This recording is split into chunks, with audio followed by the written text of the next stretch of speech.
Survey preliminary results. A pleasant morning to all of you who are with us today. And of course, to our online viewers, we are currently live in the PSE's Facebook page, as well as on our YouTube channel, with the official hashtag Philippine 2023 HECS. I am Limulay Garcia from the Philippine Statistics Authority, your host for this morning. But before we begin, please turn off your mobile phones or put it in silent mode.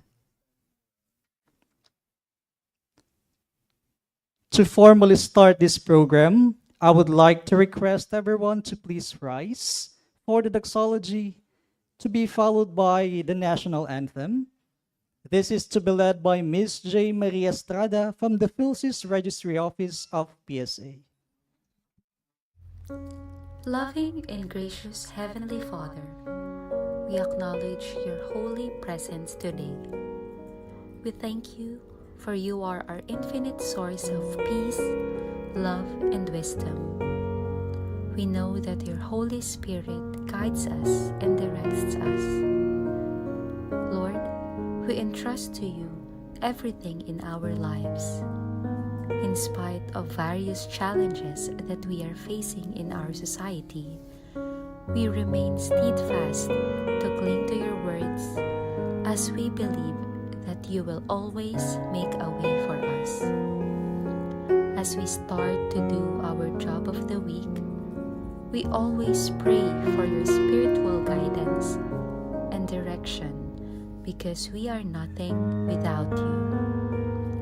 We need you, Father God, not only in moments of great difficulty and danger, but in every second of our lives. Lord, we pray for our leaders, from the president down to the lowest position in the government. Grant them with your heavenly wisdom. Help them to live and govern with integrity, and always give them the strength to do what is right for the benefit of everyone. As employees of the government, we likewise pray for your guidance and direction.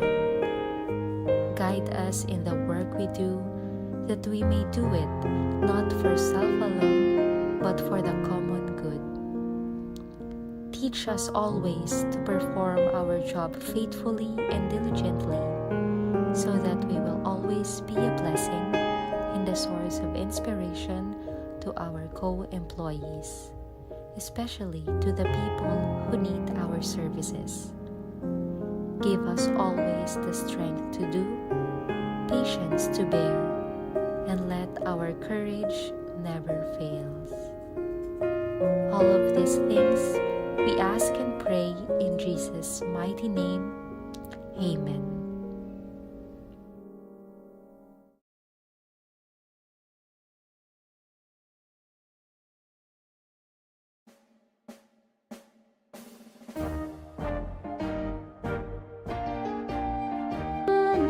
Alab ng puso, na dibdib mo'y buhay, lupang hiniang, duyan ka ng magiting, sa manlulupig, di ka pasisiil, sa dagat at bundok, sa simoy at sa langit mong baka, may dinagang tula at awit sa paglayang minamahal, ang kislap ng watawat mo'y tagumpay na nagtitigil.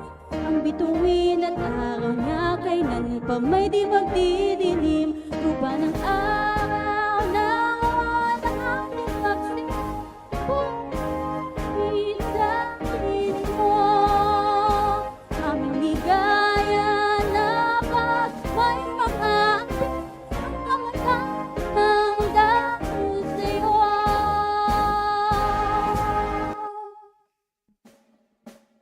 Thank you. You may now be seated.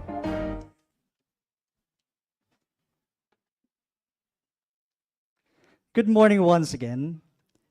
The PSA, in partnership with DOE, would like to thank everyone for your presence today as we all bear witness to this momentous event.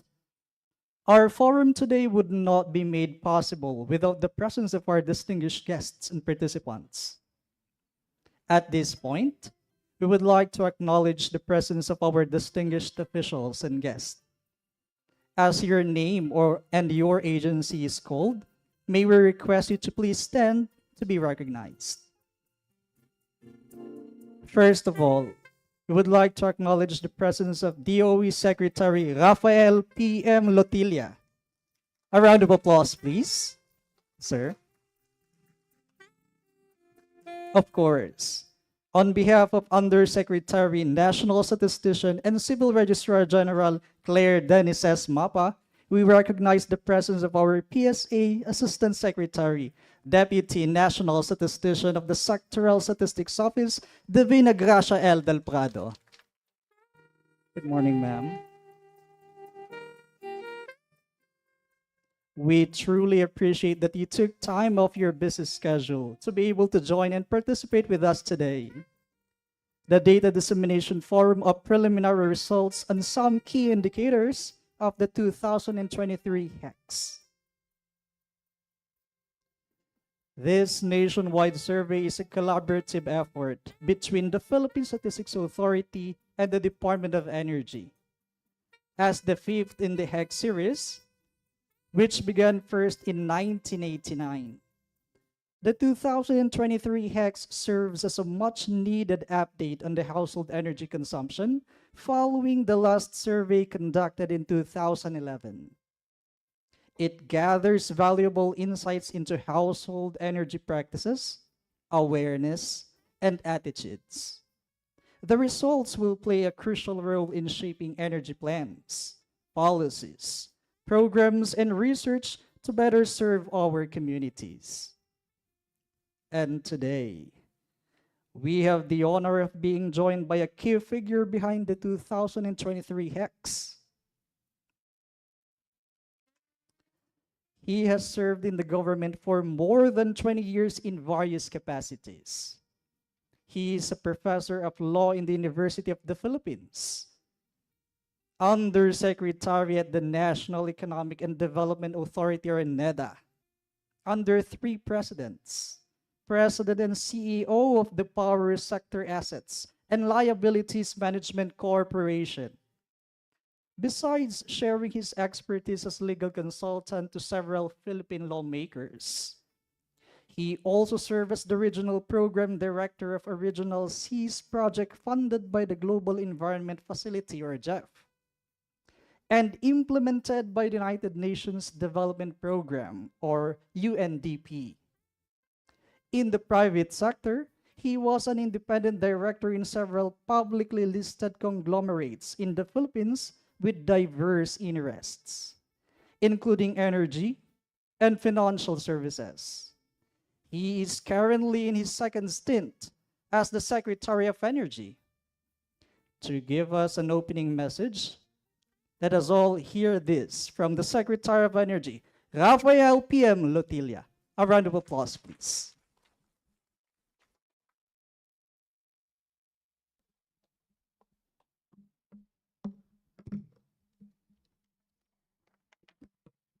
Thank you very much. Magandang umaga sa ating lahat. Yeah, Dr. Del Prado and our partners from the Philippine Statistics Authority, our team from the Department of Energy, who are working also on the HECS. I am indeed glad to join you this morning, if only to stress several important things. First, as mentioned, this is the first HECS that we have held since 2011, and therefore, while it is something that we are happy about that we have finally finished it, it is also an indictment of the neglect that we have, that the government has given to the HECS, and that's not the fault of the Philippine Statistics Authority or the Philippine Statistics system, but it is important to recall that in the past there has been insufficient support, budgetary support, to conduct these important surveys. We therefore thank not only the Philippine Statistics Authority, but the Department of Budget and Management for recognizing that this long delayed activity is important to the country as a whole. And when Secretary Pangandaman made available the amounts for the conduct of the survey, we have, on the part of the department, we have therefore requested that the HECS becomes a regular survey to be included in the surveys undertaken by the Philippine Statistics Authority, so that we don't have to beg every administration for each time that we have to conduct it. So the idea is that at least for the next, for every 5 years, so our planning staff in the Department of Energy through Director Mike Sino Cruz has made a recommendation, and we have formalized it to Secretary Arsenio Balisacan as chair. Yeah, to make it a regular feature and to be conducted at least every 5 years. So what implications do these delays have? Well, for one, the statistics that we are sharing with the rest of the country, and in terms of planning, is therefore woefully delayed. It's not. It's by the time the next HECS is conducted, it is the data may no longer be relevant, and we may be planning for a time or using data that have already been dated or modified. Second, in terms of comparing the energy sector in the Philippines to other countries like in the ASEAN, some of our statistics are also therefore dated, and therefore it is sometimes it becomes an unfair comparison between the Philippines with its data from 2011 and with some projections, I suppose, but I don't know if even some projections based on 2011 are used. And reliable and up-to-date data are crucial in guiding policymakers, government agencies, and stakeholders in developing strategies that are both effective and responsive to the needs of our people. And the HECS of 2023 provides a comprehensive picture of household energy consumption, shedding light on the types of energy sources used, past patterns of usage, and the factors that influence household energy decisions, such as affordability, accessibility, and efficiency. The information that will be presented today will serve as a valuable foundation for developing policies that promote energy efficiency, sustainability, and inclusivity in the energy sector. Beyond advancing responsible energy consumption, the data will help address critical challenges in energy access and affordability across different regions of the country, ensuring that every household, regardless of location or socioeconomic status, has access to reliable and cost-effective energy. The Philippine Energy Plan 2023 to 2050 serves as our blueprint in ensuring a secure, sustainable, and inclusive energy future. A key component of this plan is cultivating awareness of our energy consumption and encouraging sustainable practices across all sectors. Under the leadership of President Ferdinand Marcos Jr., the administration remains fully committed to embedding energy efficiency and sustainability into government policies, programs, and operations. By investing in clean energy technologies, strengthening collaborations with stakeholders, and implementing strategic initiatives, we seek to inspire industries, businesses, and households to adopt responsible and efficient energy consumption practices. When we talk about sustainable lifestyles, about sustainable development, our sustainable consumption patterns are important in order to reshape the future. By championing these principles, our government is not only securing our nature's energy future, but also aligning with global efforts to mitigate climate change and its impact and transition towards a low carbon economy. The data gathered through this latest HECS will serve as a critical tool in setting, refining, and evaluating our national energy policies and targets. Furthermore, the energy sector is constantly evolving due to technological advances, shifting consumer preferences, and changing policies. The results of this survey will allow us to track these developments over time, ensuring that our policies and programs remain relevant, data-driven, and adaptable to the dynamic energy landscape. I would like to take, therefore, this opportunity to express my deep gratitude to everyone who contributed to the successful completion of this survey. The HECS team has worked tirelessly to ensure that the data are not only accurate and reliable, but also comprehensive and reflective of the diversity of energy use across the country. Your hard work and dedication are truly commendable. Our team from the Department of Energy, which includes not only our energy planning staff, but also from the oil industry and from the electric power industry and other sector and other bureaus of the department are here to not only give full support but to interact with you in looking at the analysis and the utilization of the results of the survey that we have conducted. As we move forward, let us continue working together to promote greater awareness of the value and need for sustainable energy practices. Through collaboration and informed policymaking, we can build a future where every Filipino household has access to affordable, reliable, and clean energy. Thank you, maraming salamat, and I look forward to our continued partnership in advancing our nation's energy agenda.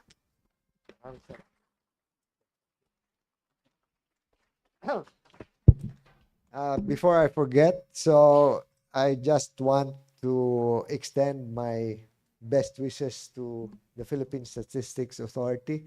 We have come a long way from your days in Santa Mesa. We have, what is this? From my days at the NEDA, we have worked with you all the way, and I am happy to see not only the vast physical improvements that we have made, but particularly in our being able to nurture a continuing generation of statistical experts, and more importantly, being able to generate support from the policymakers, including the legislature, and individual legislators, to appreciate the need for data-based decision making. So maraming salamat again and congratulations to all.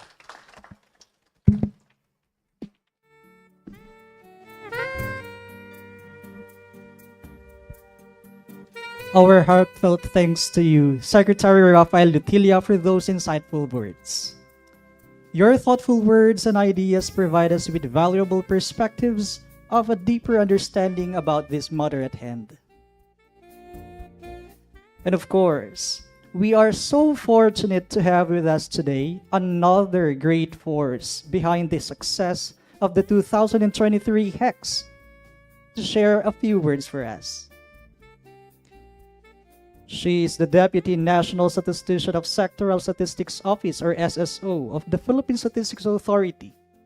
This office provides technical support to the PSA in areas of agriculture, natural resources, agrarian reform, mining and quarrying, manufacturing, electricity, gas and water, energy, construction, foreign and domestic trade, services, science and technology, finance, investment, population, women and gender, health, nutrition, education, labor and employment, social welfare, governance, public order, and justice.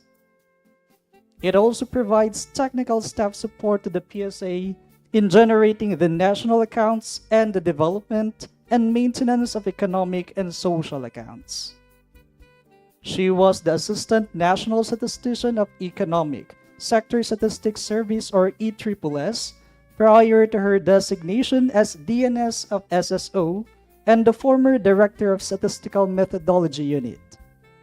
She is a graduate of PhD in Statistics from the University of the Philippines School of Statistics, Diliman, Quezon City, and a Master in Applied Statistics degree from the Catholic University Leuven in Belgium. Ladies and gentlemen, join us today as we welcome Assistant Secretary and Deputy National Statistician Divina Gracia L. Del Prado, who will deliver a message on behalf of Undersecretary Claire Dennis S. Mapa. A round of applause, please.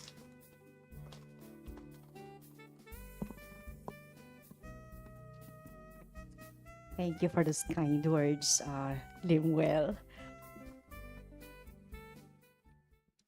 To the Honorable Secretary of the Department of Energy, Secretary Rafael P.M. Rotilla, to Assistant Secretary Ronald Conquilla of DOE, our speakers from DOE who will enlighten us later on the policy and program implications of the results of the 2023 Household Energy Consumption Survey.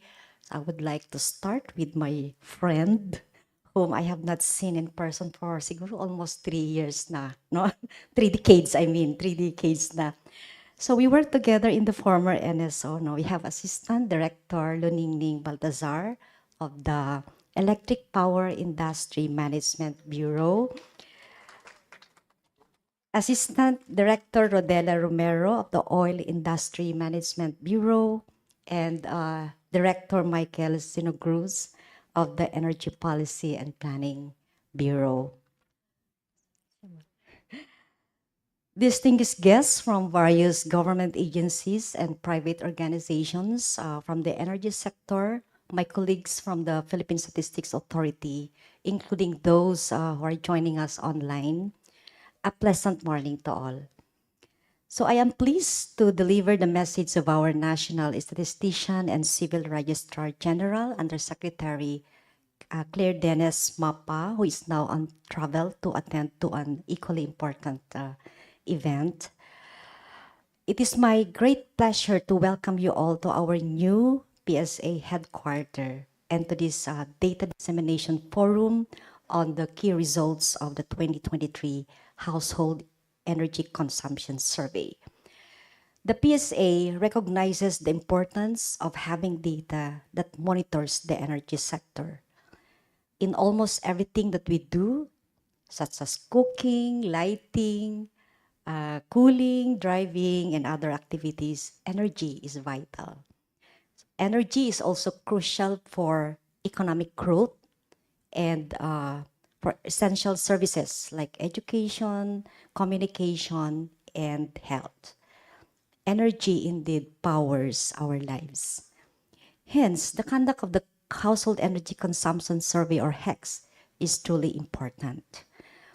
The HECS started in 1989, and the last round of the survey prior to the 2023 HECS, as mentioned by our Honorable Secretary a while ago, is the 2011 HECS.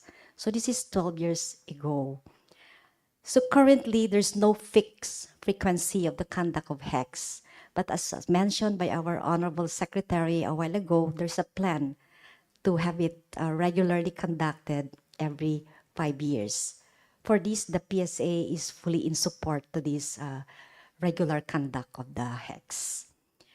With the expected changes in the energy consumption pattern of households in the country after more than a decade, it is truly high time to have another round of the survey to determine and measure these changes. Hence, we conducted the 2023 HECS, which is the fifth in the series of HECS, of course, upon the request of our partner agency, the Department of Energy. The enumeration period for the 2023 HECS took place for 1 month, that is from June 17 to July 19, 2024. For this round, we used tablets in our data collection, unlike in the past, which we used the traditional way, which is the paper and pen interview. Prior to the data collection, preparatory activities, which include the development of questionnaire and manuals, pre-test and training of data collectors, among others, work done. So we thank our partners from DOE for the technical assistance during the preparatory phase, and of course, the funding support for the conduct of the 2023 HECS. For this round of HECS, we covered approximately 45,000 sample households, which is sufficient to generate reliable estimates at the national and regional levels. In the past, the 2011 HECS, we had a sample size of just 25,000 households. That is good only for national level estimates. So for this round, we expanded our 2023 HECS so that we can have regional level data.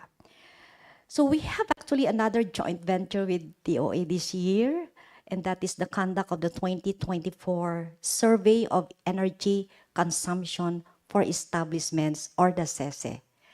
So it's another service of PSA who will be doing this, but it's still under the Sectoral Statistics Office headed by me. So our schedule for the 2024 HECS starts in September. That's the schedule for the data collection. And ito na yung second. I think this is just the second round of HECS, because the first one was in 2011 with 2010 as reference period. So that's 14 years back. So it is really high time to have another round of the HECS. So in today's Data Dissemination Forum, my colleagues from PSA will be presenting the key results generated from the 2023 HECS. But there are other more important information that we can extract from the 2023 HECS, as the questionnaire consists of, I think, 30 pages. So we have lots of questions on energy. However, because of limited time for the data dissemination, we just present the key indicators or key results from the survey. So other results will be presented through publication, and I think we will provide also our partner agency the public use file or the database of the HECS, so that you can extract more information that you need from this survey. So I hope for a productive exchange of information and insights in this data dissemination forum. Thank you, and magandang umaga muli sa ating lahat.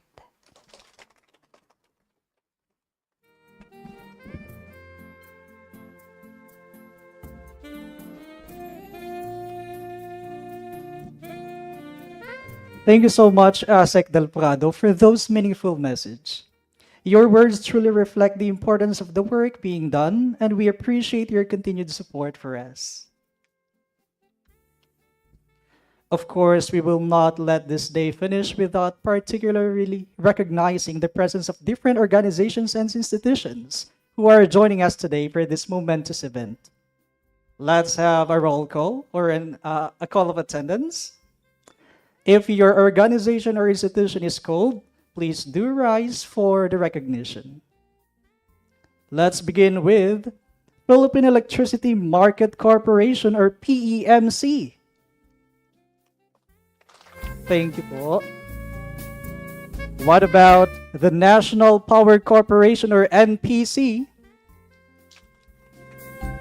Welcome po. Let's have the National Transmission Corporation or Transco.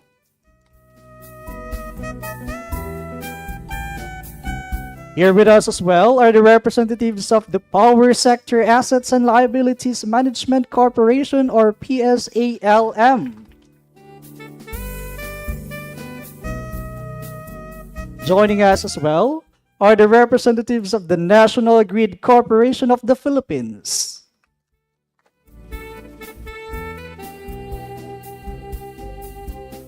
What about from the Department of Transportation? Good morning po. Of course, we have Independent Electricity Market Operation of the Philippines.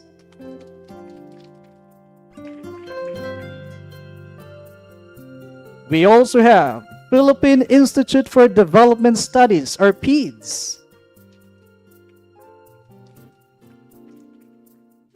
Second to the last, Department of Energy Central Office and Field Offices. Welcome po. And of course, lastly, Philippine Statistics Authority Central Office.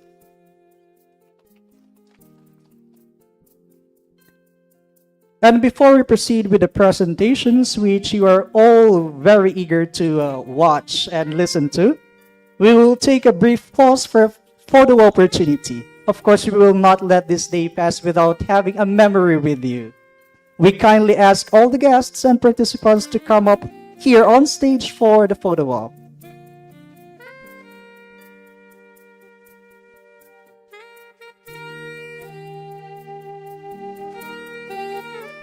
Let's all come up here on stage po.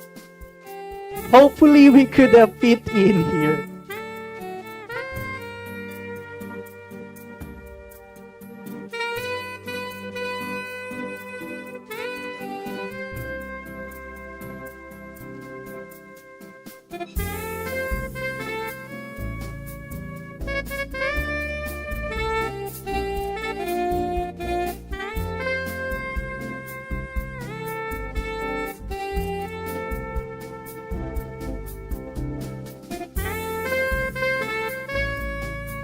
May we invite the key officials, of course, to be seated at the center.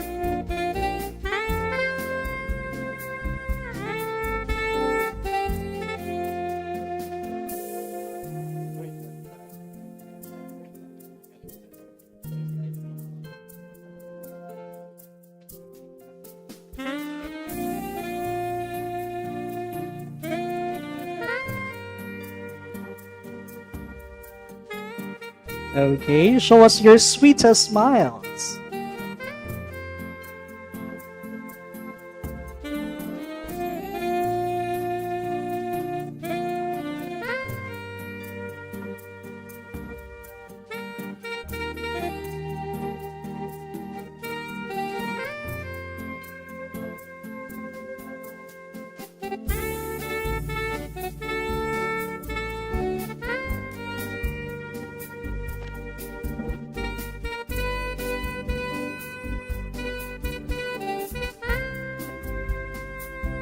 Okay, our team is quite requesting for another picture.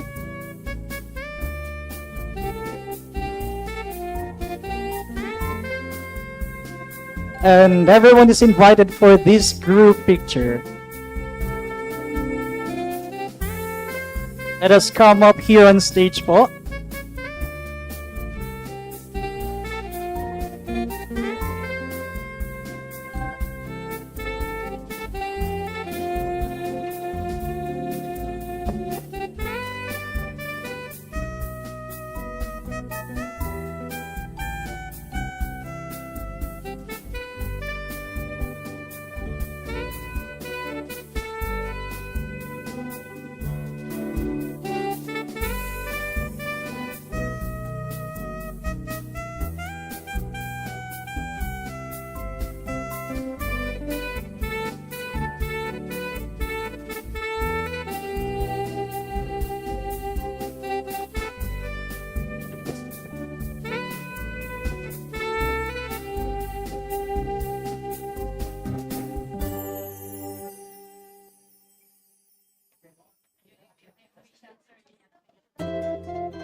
Thank you very much, Paul, for this opportunity to have you in this great memory.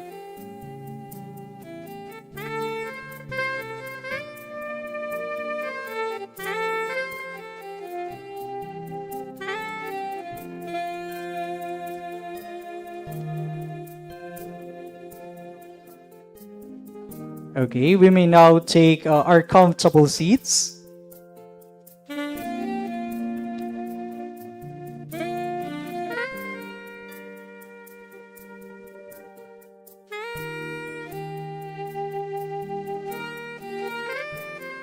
Okay, I guess everyone is settled down now. Let's continue. At this point, let us take a glimpse into the preparatory activities, survey training, data collection and supervision, and data processing of the 2023 HECS through this audio-visual presentation. Let's all watch this.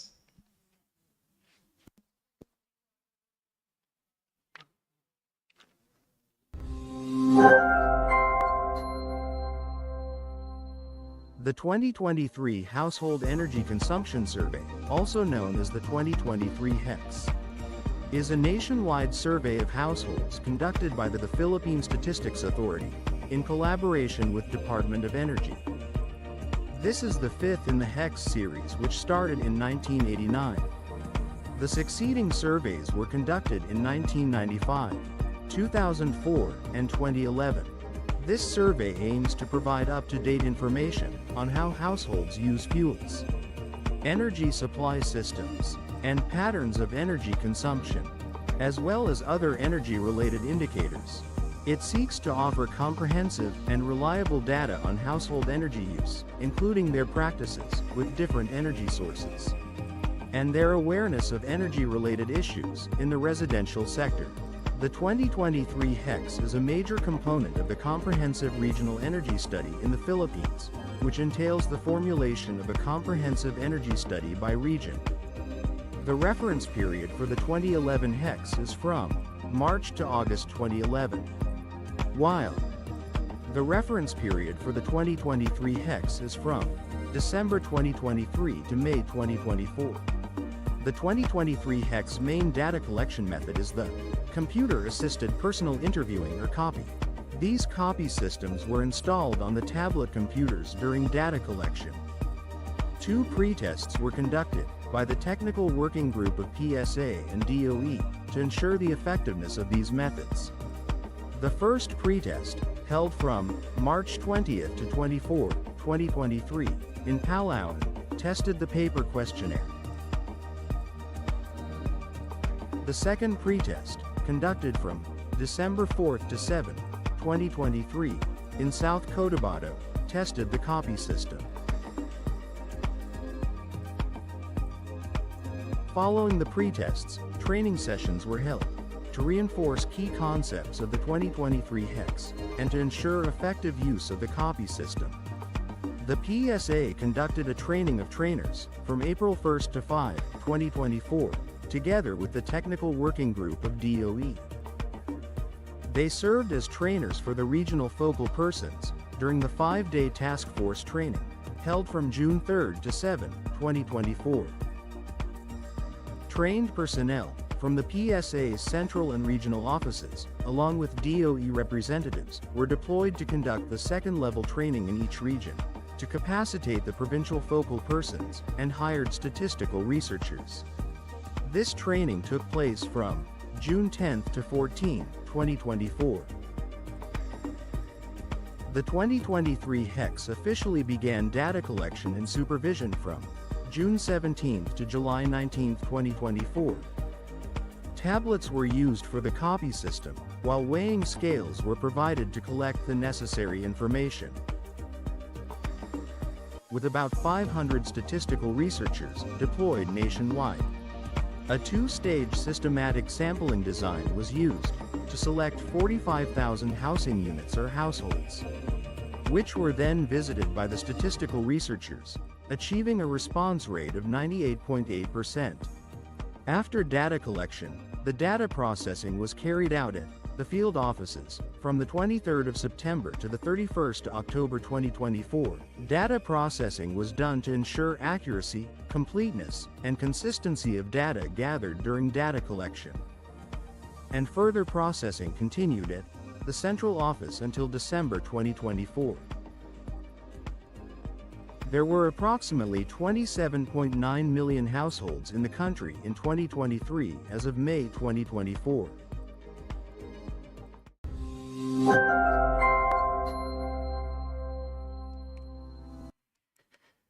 That's truly amazing, right? Once again, let us give a round big of applause to all the members of DOE and PSA field personnel who are involved in this success for the 2023 HECS. This short video presentation is a tribute to all your hard work and dedication. We have now arrived at the highly anticipated part of our program, the presentation of the highlights of the 2023 HECS preliminary results.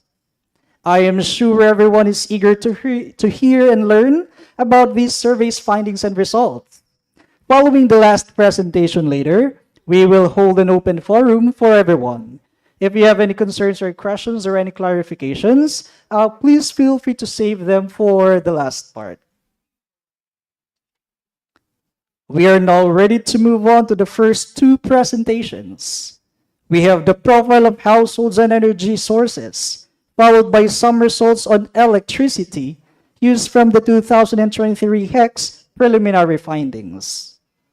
Our presenter for this is no other than Mr. Chodoro Orteza, the Chief Statistical Specialist of the Demographic and Health Statistics Division. Let's give him a round of applause, please.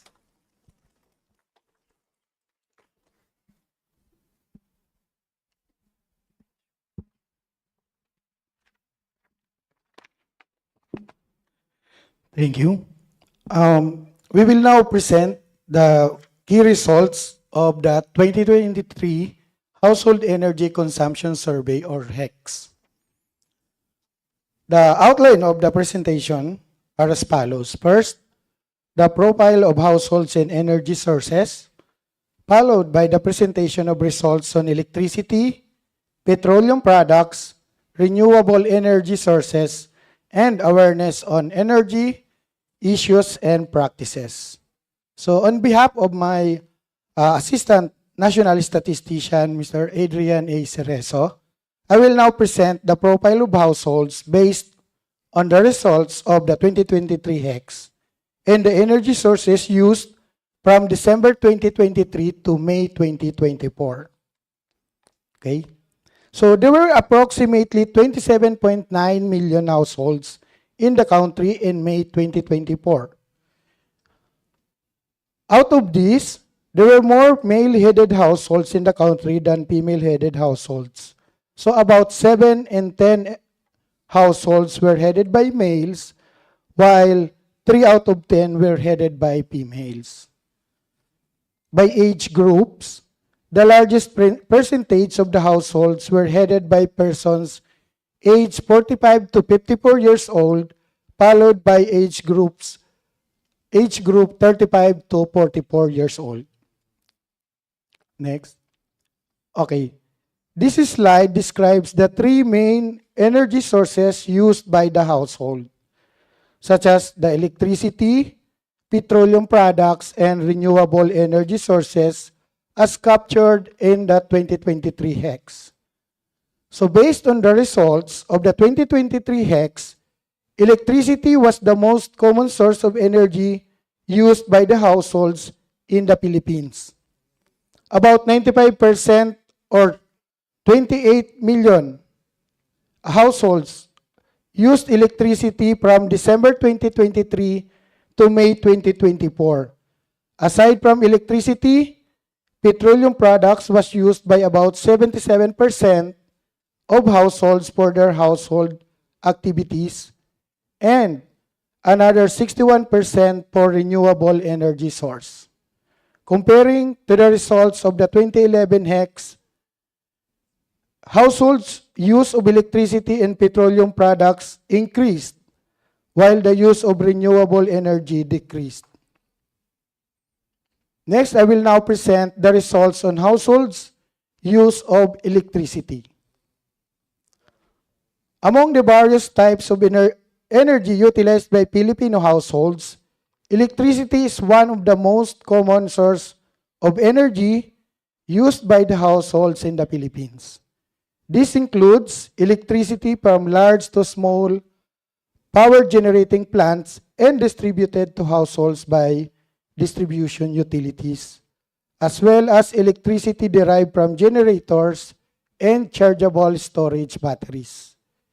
Electricity usage in this survey corresponds only to household consumption. Electricity remained as the primary source of energy in the households. 26.5 million or 95% of households used electricity from December 2023 to May 2024. This increased by 7.6 percentage points from the level of 87.2 recorded in the 2011 HECS.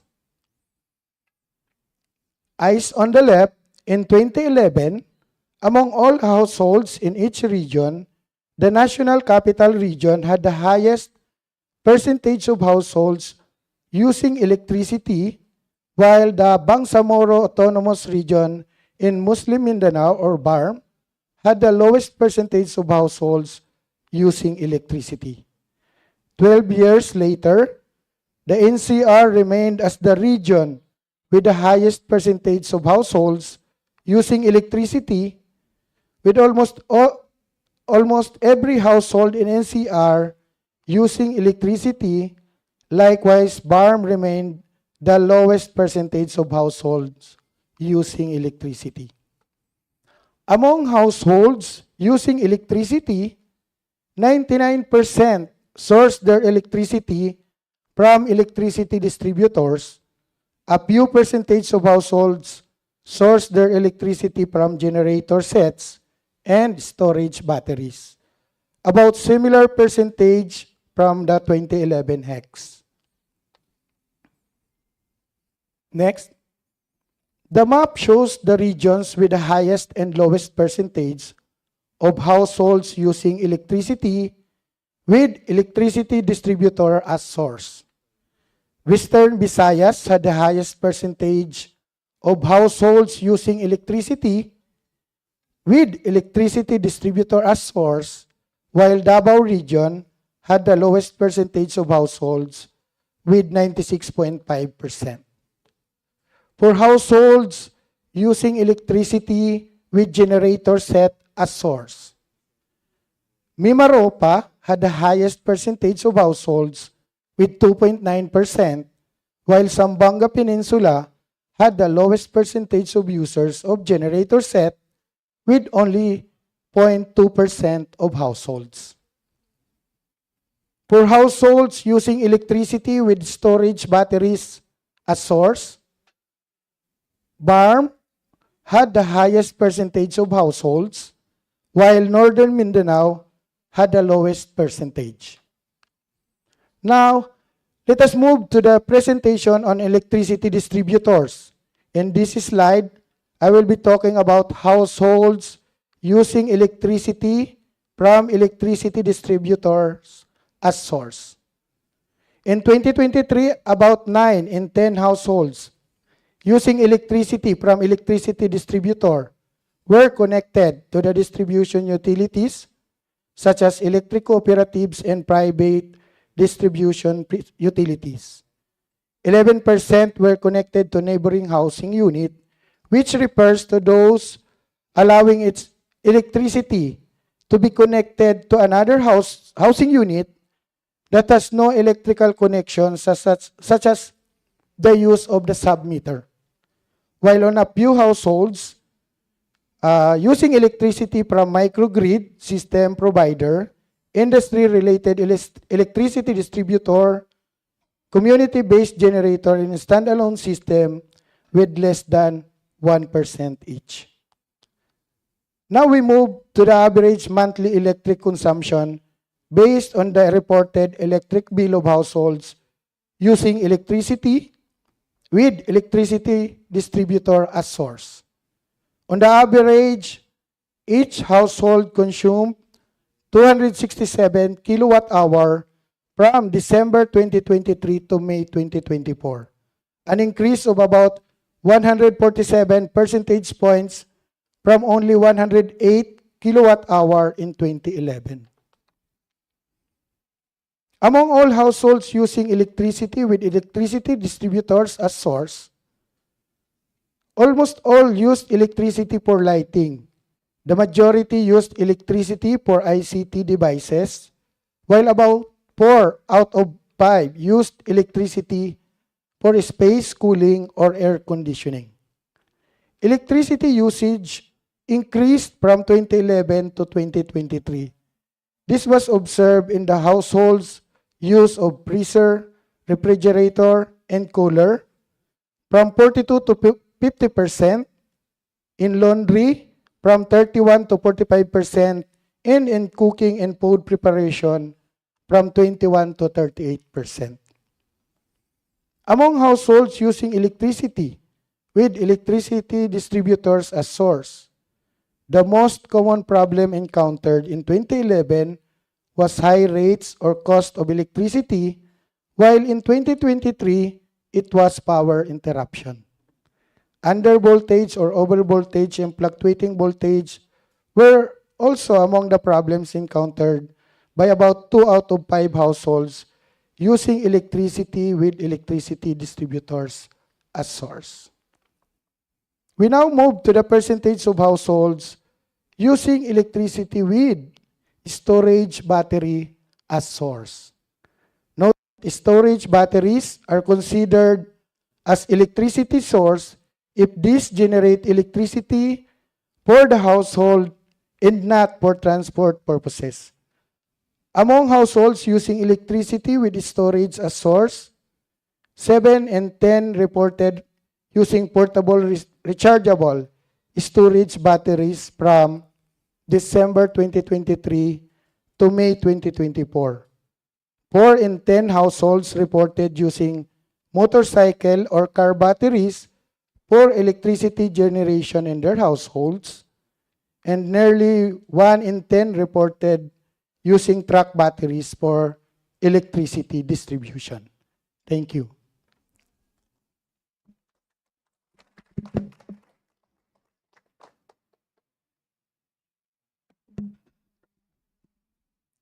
Thank you very much, Sir Orteza, for that very informative discussion and presentation. Our next presentation will highlight the preliminary results on petroleum products. The results will be presented by Ms. Den-Marie Joy L. Pe, Statistical Specialist 2 from the Demographic and Health Statistics Division. Let's give her a warm-up applause, please.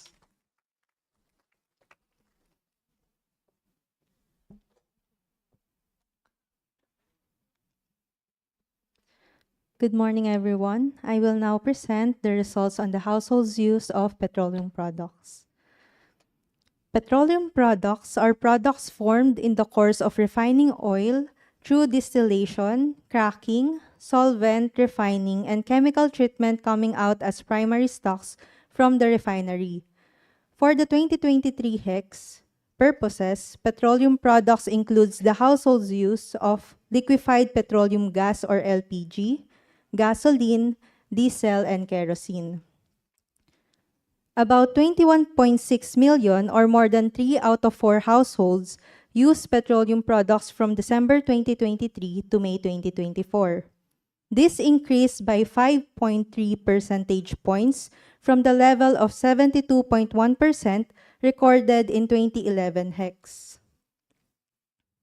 In 2011, among all households in each region, the National Capital Region had the highest percentage of households using petroleum products, while Soc-Sargen had the lowest.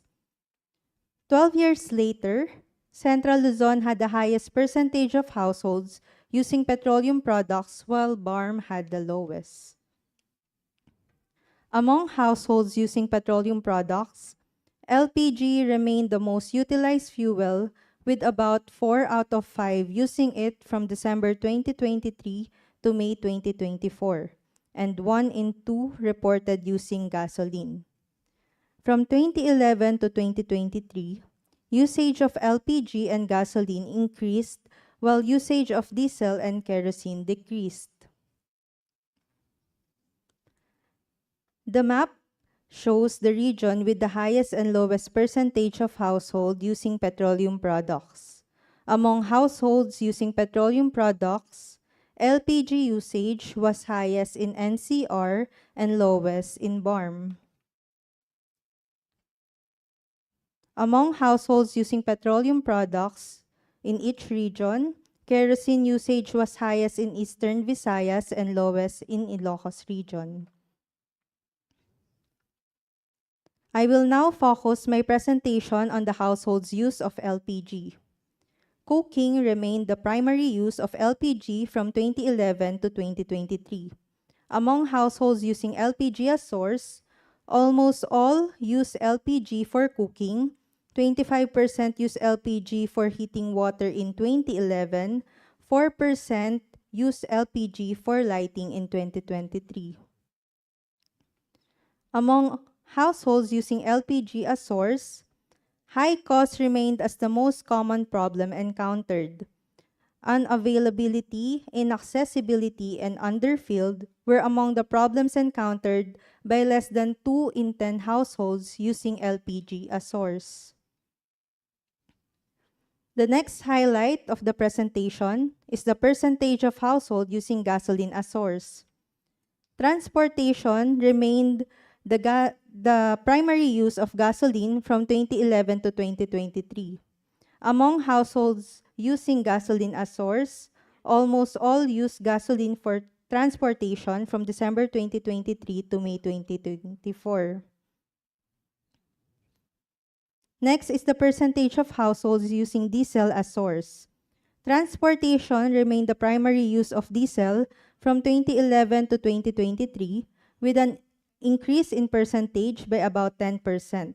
Among households using diesel as source, almost all use diesel for transportation from December 2023 to May 2024.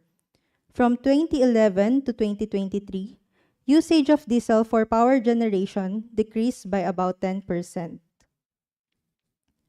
The last thing that I will highlight is the usage of kerosene among households using it as source.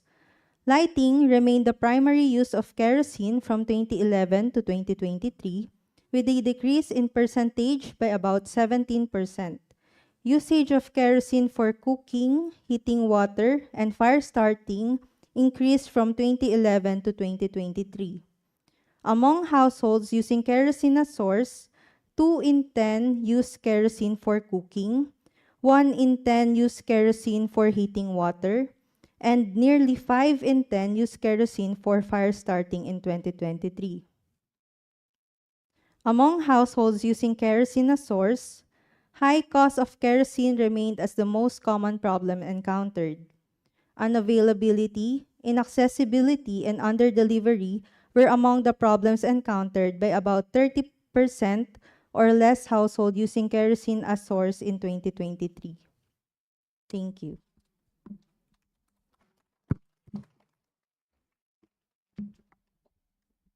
Thank you so much, Ms. Pe, for giving us a walkthrough on preliminary results on petroleum products. Moving on, the 2023 HECS is also designed to provide indicators on renewable energy sources. To present the results on this topic, let us call on Ms. Romelyn Sianden, Senior Statistical Specialist from the Demographic and Health Statistics Division.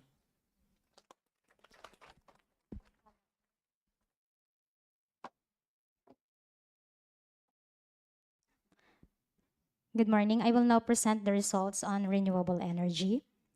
Renewable energy is an abundant source or energy source constantly replenished through natural sources at a higher rate than consumed. It is clean, reliable, and sustainable. In 2023 HECS, this includes firewood, charcoal, biomass residue, biogas, solar, wind, and hydro. 6 out of 10 households use renewable energy from December 2023 to May 2024. In terms of percentage, there was an observed decrease of 19.7 percentage points among households who are using renewable energy from 2011 to 2023. However, in terms of levels, there were about 20 million households in 2011 while 28 million households in 2023. So the 61% of households using renewable energy is still equivalent to about 17 million households in 2023. Further, in the span of 12 years, there was an increase of about 100,000 households using renewable energy. In 2011, among households in each region, Western Visayas had the highest percentage of households using renewable energy, while the National Capital Region had the lowest. 12 years later, BARM had the highest percentage of households using renewable energy, while still NCR had the lowest. Firewood remained the most utilized renewable energy from 2011 to 2023, with a slight decrease. Among households using renewable energy, 3 in 5 reported using firewood, 2 in 5 reported using charcoal, and 1 in 5 reported using biomass residue in 2023. From 2011 to 2023, usage of firewood, charcoal, and biomass residue decreased while usage of biogas increased. Meanwhile, solar energy is an emerging and renewable energy source used by 27% or about 5 million households. The next 7 maps that will be shown here will show the regions with the highest and lowest percentage of households using renewable energy in 2023. For firewood, among households using renewable energy in each region, firewood usage was highest in Cagayan Valley and lowest in NCR. Among households using renewable energy in each region, charcoal usage was highest in NCR and lowest in Cagayan Valley. Among households using renewable energy in each region, biomass residue usage was highest in Bicol and lowest in NCR. Among households using renewable energy in each region, biogas usage was highest in Cagayan Valley and lowest in Cordillera Administrative Region. Among households using renewable energy in each region, solar energy usage was highest in BARM and lowest in NCR. Out of the 17 regions, 8 regions have households who reported hydro energy usage.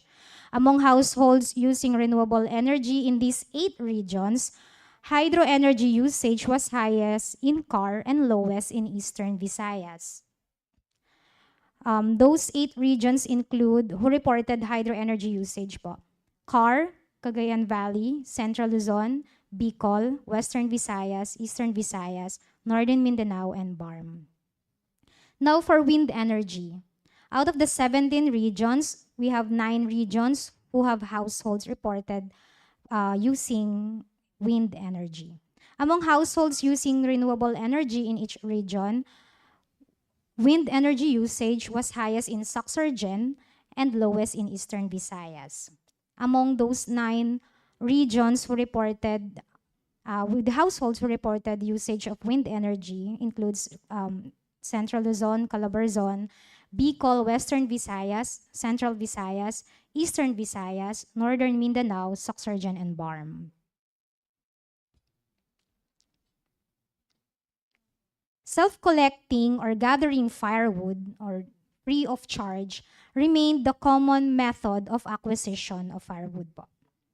Among households using firewood as source, The most reported method of acquisition was self-collected with a 6 percentage point increase from 2011 to 2023. 11% acquired firewood through purchasing and 2% reported both purchasing and self-collecting firewood in 2023. Purchasing charcoal remained the common method of acquisition. Among households using charcoal as source, almost all reported that the method of acquisition was through purchasing. 7% reported that they self-produced charcoal in 2023, a slight increase from 2011. Biomass residues include agricultural or forest product residues such as wood waste, coconut, corn, sugarcane, rice, or others, or like poultry or livestock manure. Among households using biomass residue as source, 78% reported usage of wood waste such as chips, twigs, branches, or sawdust. Around 43% reported usage of coconut shell or husk in 2023, a 34 percentage points decrease from 2011. About 9% reported usage of other biomass residues such as corn husk or hob, sugarcane or bagas, or rice husk or hull, and others in 2023. Lastly, and among households using solar energy as source, almost all reported they own the solar panels or equipment. But we have a note that solar energy was not covered yet in 2011 as one of the energy sources. Thank you.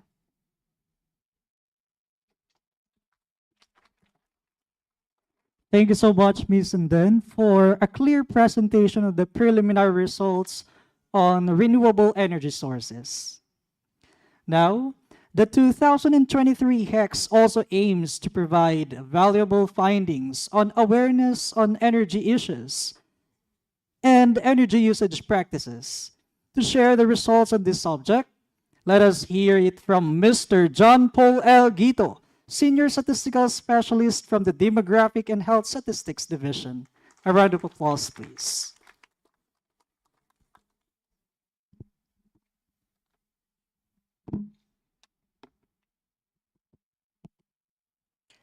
I will now present the results on the household's awareness on energy issues and practices. The indicators that I will be presenting are a set of new and interesting data items in the 2023 round of HECS. These are the awareness on the Philippine Energy Labeling Program, nuclear energy, and beneficiaries of the Lifeline Rate Subsidy Program. First, on the Philippine Energy Labeling Program, or what we call PELP, it is one of the key initiatives of the Department of Energy aimed at promoting energy efficiency and informed consumer choices. Launched in 2020, PELP establishes a standardized energy label for household appliances, featuring a star rating system, which we are more familiar with, that allows consumers to easily compare energy performance. Through this initiative, manufacturers and retailers are required to comply with energy performance standards, ensuring that more energy efficient products reach the market. Based on the results of the 2023 HECS, 1 out of 5 households in the country were aware of the Philippine Energy Labeling Program. And among households in each region, PELP awareness was highest in the National Capital Region and lowest in Cagayan Valley. Second, on the nuclear energy, the consideration to use nuclear energy as an electricity generation in the country has long been considered a potential solution to the Philippines' growing energy demands. While the Philippines has no operational nuclear power plants at the moment, the government has been exploring its feasibility as a reliable and sustainable energy source. Results show that more than 1/4 of households were aware of nuclear energy in the Philippines. And among the households who were aware of the nuclear energy, Half of them reported willingness to support nuclear energy as a long-term option for electricity generation, while about one-third were undecided and 14% stated their unwillingness to support it. And another initiative of the DOE is the Lifeline Rate Subsidy Program. It is a subsidized electricity rates given to low-income households. Under the Electric Power Industry Reform Act, or EPIRA, this subsidy ensures that marginalized consumers can afford essential electricity services. Qualified beneficiaries, typically those registered under the Pantawid Pamilyang Filipino Program, or PEACE, received reduced electricity bills based on their consumption levels. Continued public awareness and proper implementation, we believe, are key to maximizing its impact. Based on the results of 2023 HECS, about 2% of households using electricity with electricity distributors as source were beneficiaries of the Lifeline Rate Subsidy Program. And among households in each region, the percentage of households who were Lifeline Rate Subsidy Program beneficiaries was highest in Eastern Visayas and lowest in Davao region. That's all for the energy issues and practices.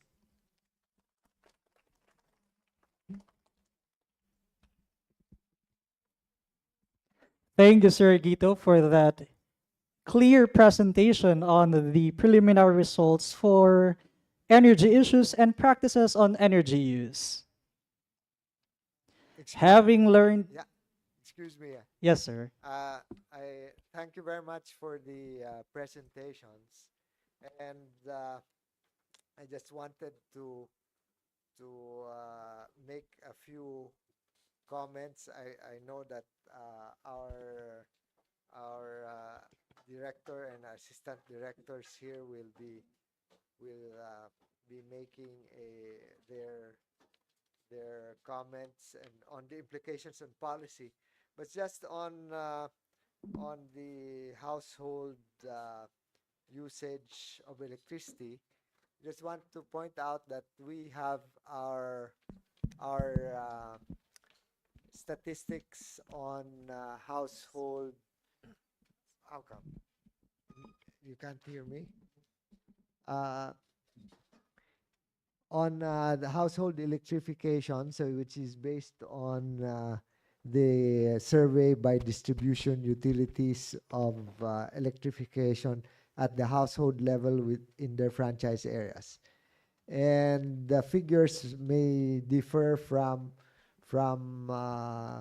what you have, which is a selective sampling of households. How large our sample is more limited, right? So perhaps we should have a caveat because those who will be using your statistics on household electrification, which the figures may be higher than what we have in the total electrification program, which is the basis for asking for government support. So I think we just need to have a caveat there in that this is based on a limited sample, and that this has to be compared as well with the reports given by distribution utilities of household electrification in their respective franchise areas. Now, I just noted that the use of LPG has increased for lighting purposes from 0.1 in 2011 to 4.3 in that's on slide 34 on the LP on the what is this on the report that was made. Yeah, and then on slide 38 that well, kerosene as source for lighting has actually been reduced. No? Now, for renewable energy, um, I don't know uh, when it says that uh,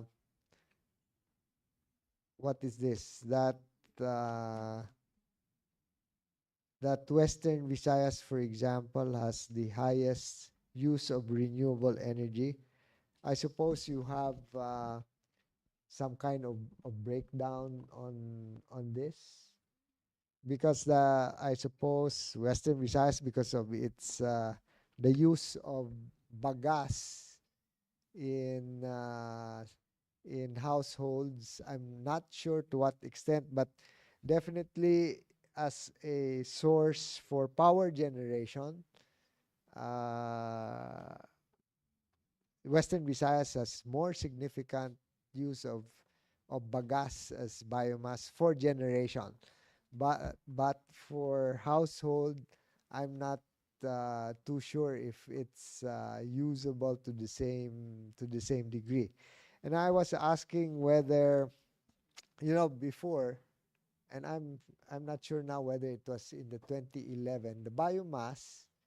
We appear to have a high what is this? A high level of usage of biomass, which seems to be positive, but actually it's negative because it's using firewood uh, and more rudimentary or what do you call them? Non-modern or traditional biomass. So again, here we would, unless you have a breakdown of what kind of biomass is being used as the household level, and if it remains high, uh, it's still, and I don't know why Bicol region has a high, well, this is biomass residue, no? No, just in the context of comparing, for example, biomass at the household level usage in the rest of ASEAN and in the Philippines, when it appears that we have a high usage of biomass and therefore it's renewable, it looks glowing, but it's not actually not using firewood is not a sustainable way of doing it. And then the impact on health, household health, is also negative rather than positive. And so, in fact, the shift to LPG and modern uses of fuel for cooking is more positive, and I'm glad that that's the trend. Now, for the um, you need not clarify it immediately now, but in the course of your discussions, I was just wondering why Soxargen has the highest use of wind energy at the household level. Uh, well, wind, the closer you get to the equator, is less. It's less. What is this? Strong, right? But here, Soxargen has a high use of wind at the household level. And then for energy issues and practices, if 27.5% only are aware of nuclear energy, and 50%, more than 50% of those who are aware are willing, then that means that it's really a small one. So the challenge for us in the energy sector would be how to increase household awareness in general and turn that into generate more information that would make that would enable these households to have a more informed judgment nuclear energy. No? So, but thank you for the presentations that have been made, and as I've said, we will continue our discussions with you, and our directors here will be giving their comments on the policy implications, and we look forward to the SESE, how do you call the co- SESE socio,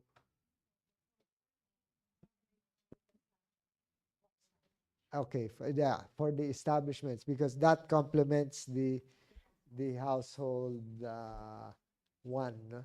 So we can get a fuller picture of the overall energy policies that need to be addressed with the combined surveys. No?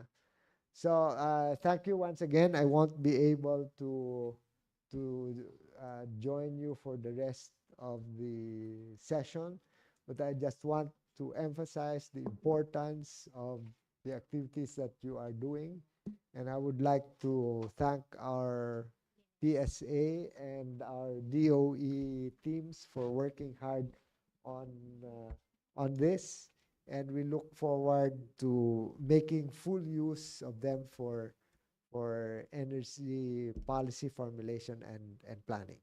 So thank you very much. Thank you very much, Secretary. And thank you for gracing this data dissemination forum. We will take note of your comments on the, for example, for the caveat, we will emphasize in our technical notes the limitation of this survey.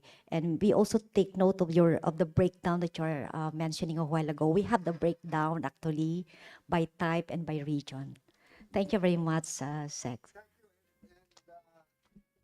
It doesn't mean that I made a comment that I am right. Huh? I may be wrong in my understanding, and so what I'm asking for is just clarification. So feel free to educate me. Huh? Okay. Thank you very much.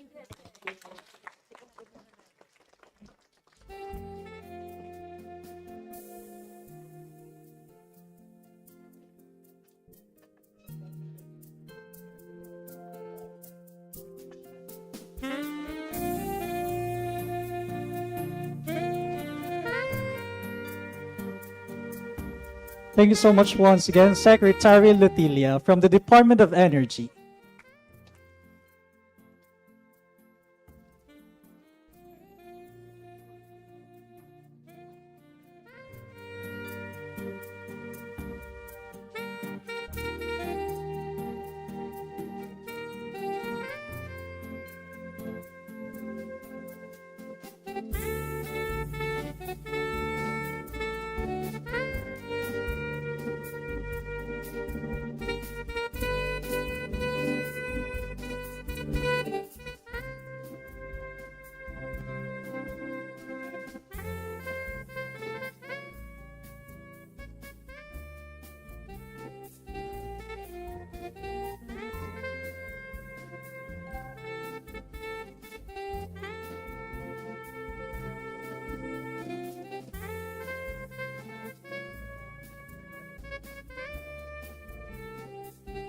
We're just on the first part of our program po.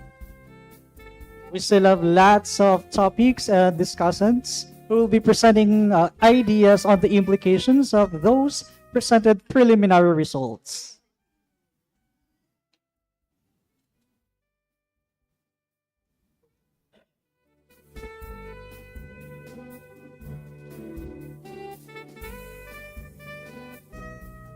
While waiting for our key officials to be back on our table, hopefully you have learned a lot from the insights, the discussions presented for the first part, and hopefully we could apply and take note all of them when we go back to our teams so that we could improve our survey results and of course make use of these data in a useful form.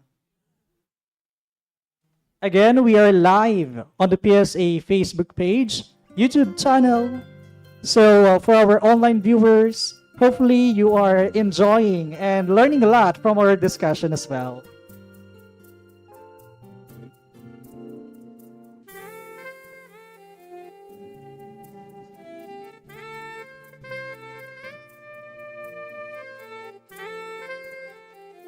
Up next, of course, will be the implications of the findings on different resources discussed previously.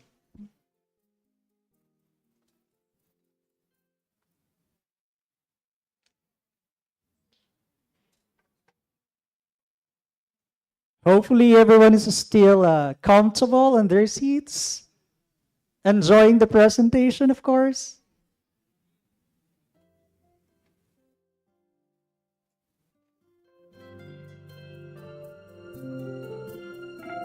We're always greatly honored and delighted to have all of you, those from the external agencies who are the friends of the Philippine Statistics Authority. And of course, we are lucky to be with you today to witness this momentous event.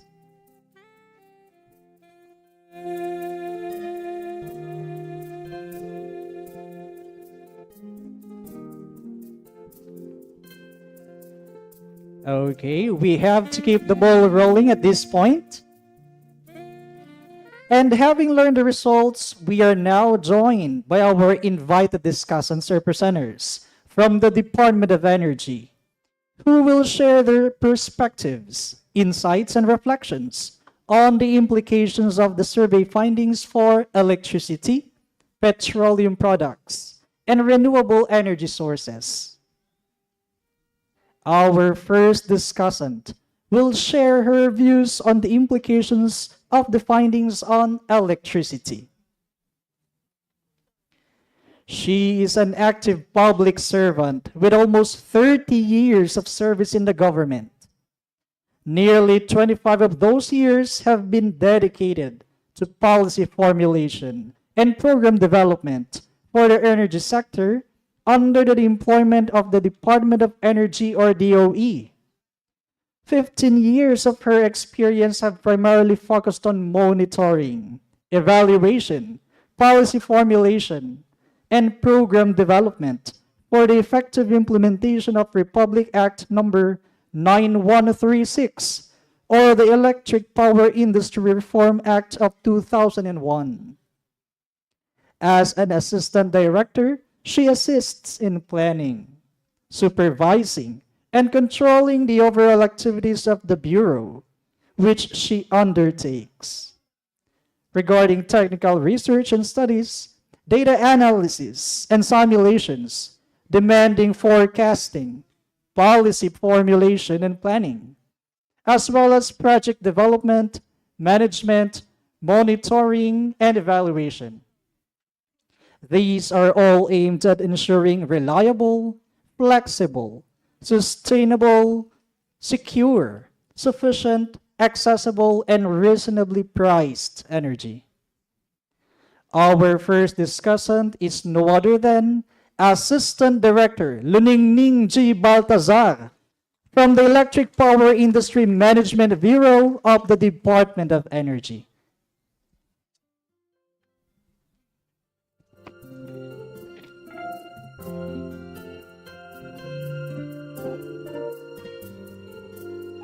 Thank you. Good morning, everyone. Dr. Grace, morning, my friend, and all my friends from NSO. So it's nice to be back. Before, when I was still in the NSO, they're just talking up the plans to put up the building, but now it's real. So congratulations, everyone.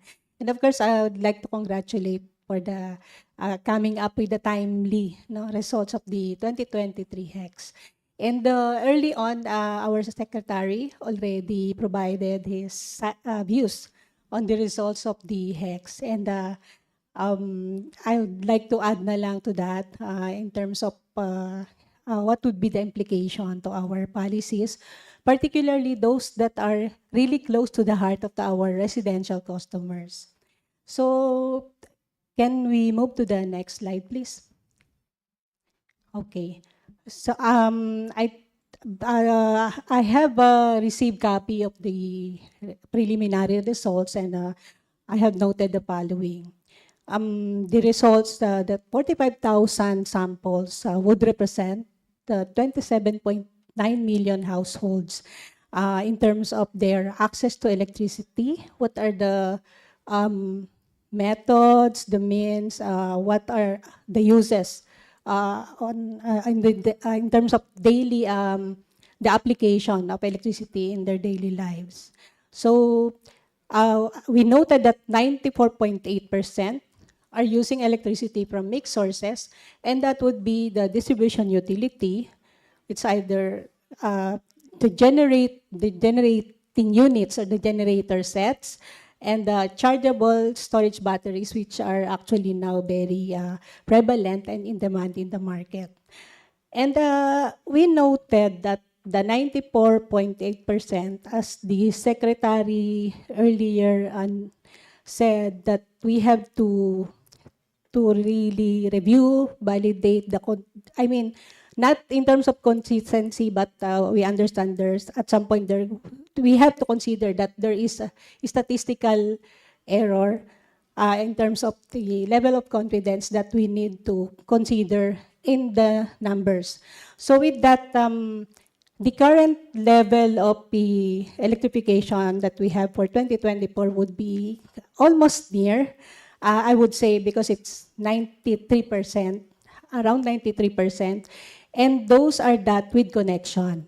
And we note that the 94.8% includes those households that are sourcing their electricity from their neighbors. So there is a level of disaggregation that we need to consider. And that special part of that, the 94.8% households, of which I'm not sure if around 2%, we have to consider their specific needs in terms of what connection would be available to them. Okay. So out of the 94.8%, 88% are connected with the DU, and as I mentioned earlier, there are 11.2% sourcing their electricity from neighboring household. And we noted that the lowest electricity usage would be in BARM, and I understand, as per our statistics, really the lowest would be around that area.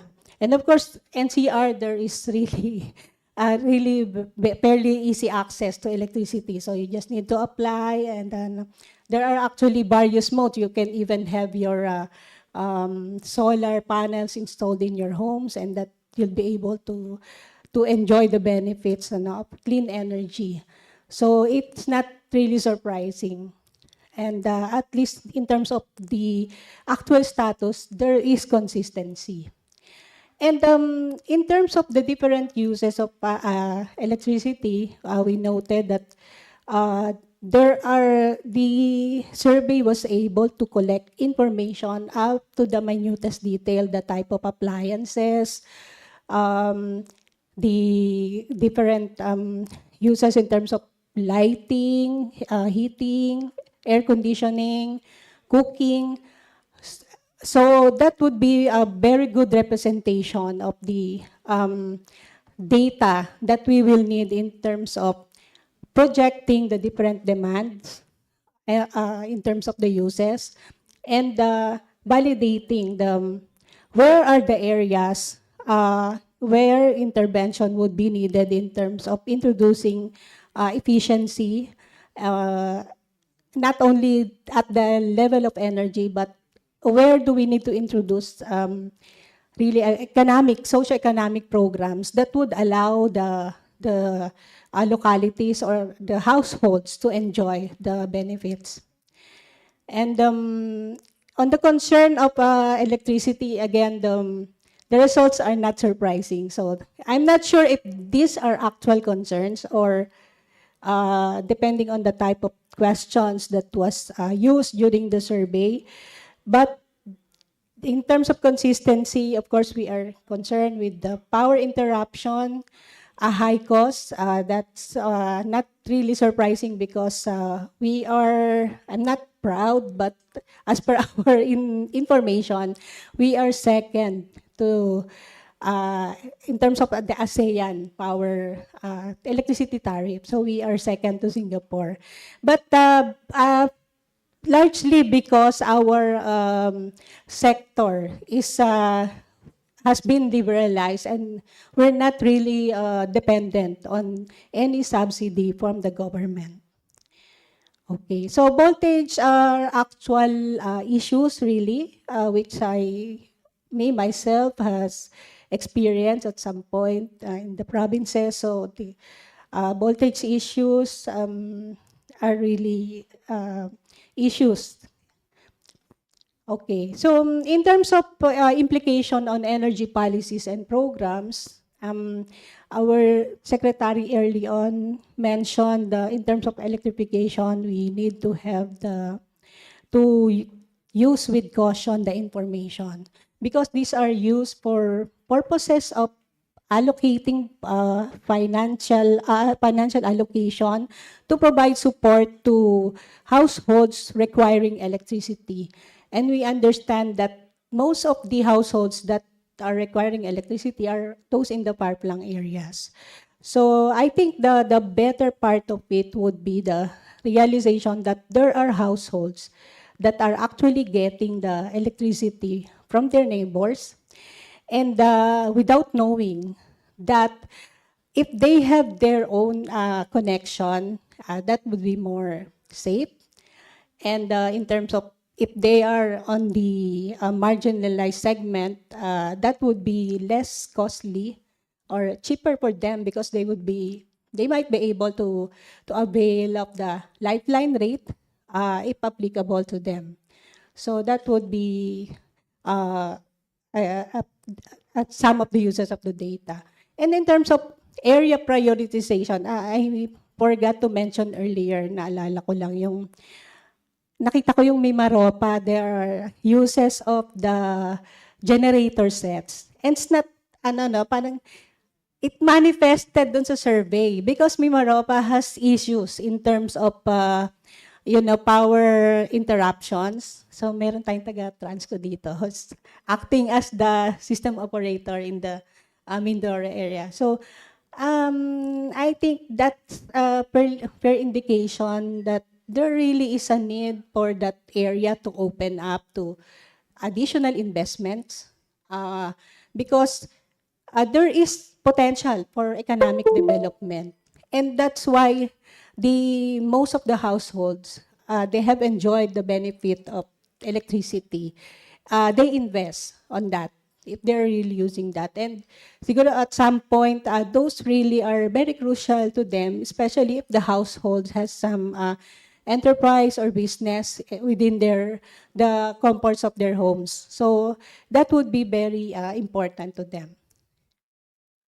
Okay, so next would be, I already mentioned that we can further study yung different requirements for connection. Saan ba yung mga meron tayong disaggregated data and where are the areas na malayo sa connection? Ano ba yung dapat na ibigay sa kanila, whether it can be solar home system, and now we have the Microgrid Systems Act, which will allow us to tap the private sector to put up the microgrid system that will electrify the entire community, including not only the households but including the businesses that are there. Okay, so the survey, because it's only 2023, so mainit-init pa siya, and it's a very good basis for us in improving our data, our statistics, because in terms of electricity, we understand we are requiring the distribution utilities to submit the information on an disaggregated basis, industrial, commercial, residential. So we wouldn't know if we can have a comparison if the information submitted to us, how accurate the disaggregation. So that the HECS results will represent some level of comfort that we are using somehow fairly near information. Early on, the Lifeline program threshold was discussed. The information from the HECS would be very important because there are information on the consumption of the different income levels of the household. So that in consideration that the Lifeline program is anchored on the poverty threshold and at that on the Pantawid Pamilyang Program beneficiaries who are considered under the poverty threshold, then that would give us an indication that households within the threshold actually now uses this much electricity and that there is a need for us to revisit the threshold because in some areas, if I may share, some areas talaga parang 20 kilowatt hour lang. So you see electricity lang electricity that would be lighting and napaka-basic. Pero ngayon, ang dami ng potential for the marginalized households para pwede naman sila magkaroon ng refrigerator, no, para sa mga tindahan nila or kung merong mga fishermen na kailangan nilang iyan na yung store yung kanilang mga catch. So that would be a big help kung medyo ma-increase din siya and somehow until makagraduate siya doon sa Pantawid Pamilyang Program. Okay, so I think further data validation I already discussed and very important yung awareness and designing programs for efficiency and conservation. We're not just using electricity, but we have to use it wisely because it takes a lot of resources to have that electricity. And we're complaining na, I mean, one of the issues that was from the results of the survey would be the high cost of electricity. So it's really very important for us to consider that electricity is a valuable energy source that we have to use with, very with utmost consideration for the value that it brings to our lives. So I think that would be from the electric power sector. Thank you.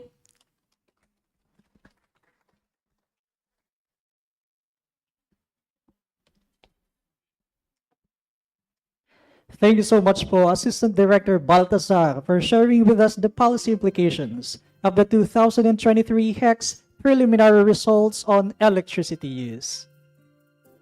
Our next discussant will share her rich insights on the implications of the survey findings on petroleum products. She is the Assistant Director of the Oil Industry Management Bureau, whose mandate is to ensure the security of supply of petroleum products that is compliant with the standards on quantity, quality, and safety practices. For almost 4 decades on her stint on the energy sector, Assistant Director Romero had been exposed to and gained notable insights into the field of renewable energy sources and downstream oil and gas. She is one of the spokespersons of the Department of Energy, especially in oil pricing. With a background in mathematics and a postgraduate degree in public management from the Development Academy of the Philippines, our next discussant is Assistant Director Rodela Romero. A round of applause, please. Thank you, Lemuel. Good morning, everyone, and thank you for inviting us to give us feedback on the initial result of the HECS study for 2023. It's so fortunate that the downstream sector sector had been included in this study, though it's more focused on LPG sector as well as the liquid fuels, which is gasoline, diesel, and kerosene. But before I give some the result to show you the results presented earlier, as well as the implication to our existing policy, let me give you a quick overview of the downstream sector. Next slide, please. Okay, this slide shows the different activities under the downstream oil sector to differentiate it with the upstream sector. We have a small trivia with the small differentiation of upstream and downstream. Anybody who can guess that? Nagmamadali ba kayo? Gutom na kayo?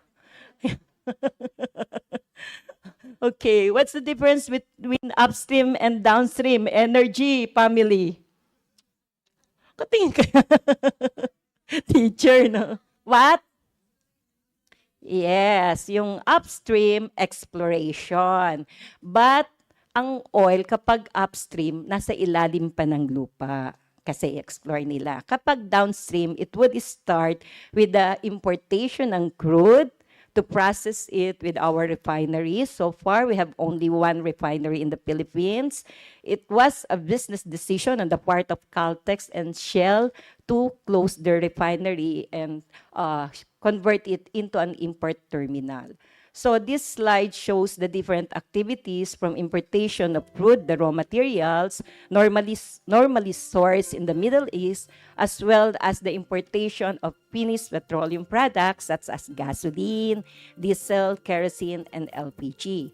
And then it will be stored in a depot or an import terminal and then transported to the different customers.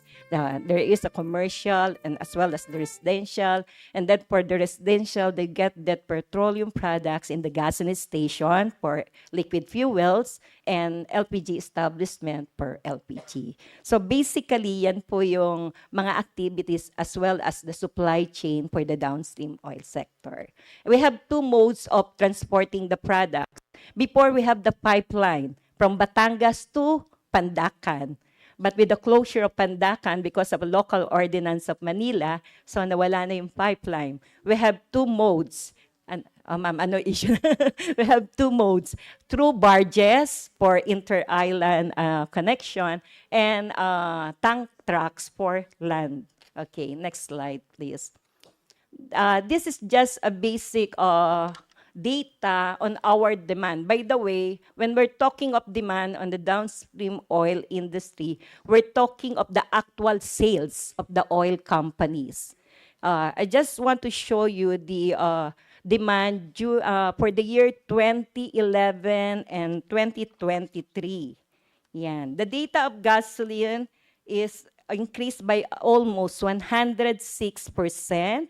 For diesel, 57%, and 71% in kerosene from 2011 to 2023. This is similar almost to the result of the 2023 HECS. We have the same trend, but unfortunately, not in magnitude. Iba yung volume, di ba? I don't know the volume, but you just have the percentage of increase. Sa kerosene lang din, so I'm just validating the result of the HECS 2023 with our data coming from the oil companies. So actual data na po yan. Okay, next slide, please. So I just share with you the output presented earlier and then our observation based on the output presented or the result of the HECS. It was mentioned that we have a total of 27.9 million household. And then recently, I'm just asking if it is really, reflective. The 45,000 sample is reflective of that 27.9 million household. So for the increase in petroleum usage, there is about 77.4% of household reported using petroleum products in 2023, wherein almost 5.3% from the 2011 HECS, okay? So, and we do agree also that based on the regional variation, lion's share of those using petroleum products lodged in the National Capital Region, including NCR. And the least one is on the barn. So we have almost the same data here. And then as far as the LPG dominance, LPG was the most commonly used petroleum products, rising from 53.0% in 2011 to 62.7%, or approximately 13.5 million households. Okay, so kerosene, I think Ma'am Ning agreed that one of the reasons for the significant drop of kerosene in the usage is because before kerosene is being used in the wick lamp or the lampara, gasera, for those areas not covered by any grid or unelectrified areas. So, but with our program on total electrification, the use of kerosene for wick lamp or lampara is significantly dropped. Next slide, please. So, yes, I agree also that LPG, the common usage of this is for cooking. Earlier, I asked our colleagues from the DOE if the heating of water for bathing is part of cooking. No, I think there's a different usage for that per LPG. This is mainly for cooking. So around 99.5% of the household, or 13.4 million household, uses LPG for cooking, okay? So same, while the gasoline and diesel is predominantly used for transportation. In fact, Philippines is more madiesel. That's the reason why our only refinery, the Petron refinery in Bataan, produces more diesel than gasoline. Kasi mas marami pong diesel. Before, diesel was used by the public utility vehicles only. Ngayon, even an high-end car uses diesel. So, madiesel po tayo. And then, kerosene mainly used for lighting based on the HECS study, also around 71.9%. But there are some street vendors, the peddlers, using kerosene for, di bombang gaas. Di ba ba? Pero bihira na yun. But I think for rural areas, there are some that kind of stove. Yeah, yung binabomba po. That's why Secretary Alutilia asked me, dahil sa makakabili ng gas. Kasi before, dito ba meron pa sa mga sari-sari store selling kerosene during your, di ba meron pa, in Quezon City meron. Okay, but in the urban areas, normally it will be found in a sari-sari store, a typical sari-sari store selling kerosene for lamp and for cooking. But I think with the establishment, hahabulin kayo ng Bureau of Fire Protection for safety. So it should be stored in a proper container. Okay, so there are also challenges identified in this study. They said that LPG has high cost or expensive. So I think I just want to share with you that almost majority of the petroleum product, whether liquid fuel, the raw materials, or the LPG, the liquefied petroleum gas, is imported. That's why if you hear that every time there's a development in the international oil market, di po ba? Apektado tayo because lahat ng ating ginagamit dito sa Pilipinas nanggagaling po sa labas ng bansa. The raw material source are in the Middle East, particularly Saudi Arabia. Why Saudi? Kasi doon, yun ang compatible with our refinery. And then the finished petroleum products like gasoline, diesel, and kerosene, we source it in our neighboring countries like Singapore, Korea, China. Diba? So, bakit? Yan, ganun, siguro, I just want to take this opportunity to inform you of the reason why whenever there's a price increase or even a weather disturbance like hurricane in the US, why is it that Philippines is affected by that sign of event wherein hindi naman tayo kumukuha sa US at napakalayo yun ng US? O, trivia, sagot ulit. May price ang PSA.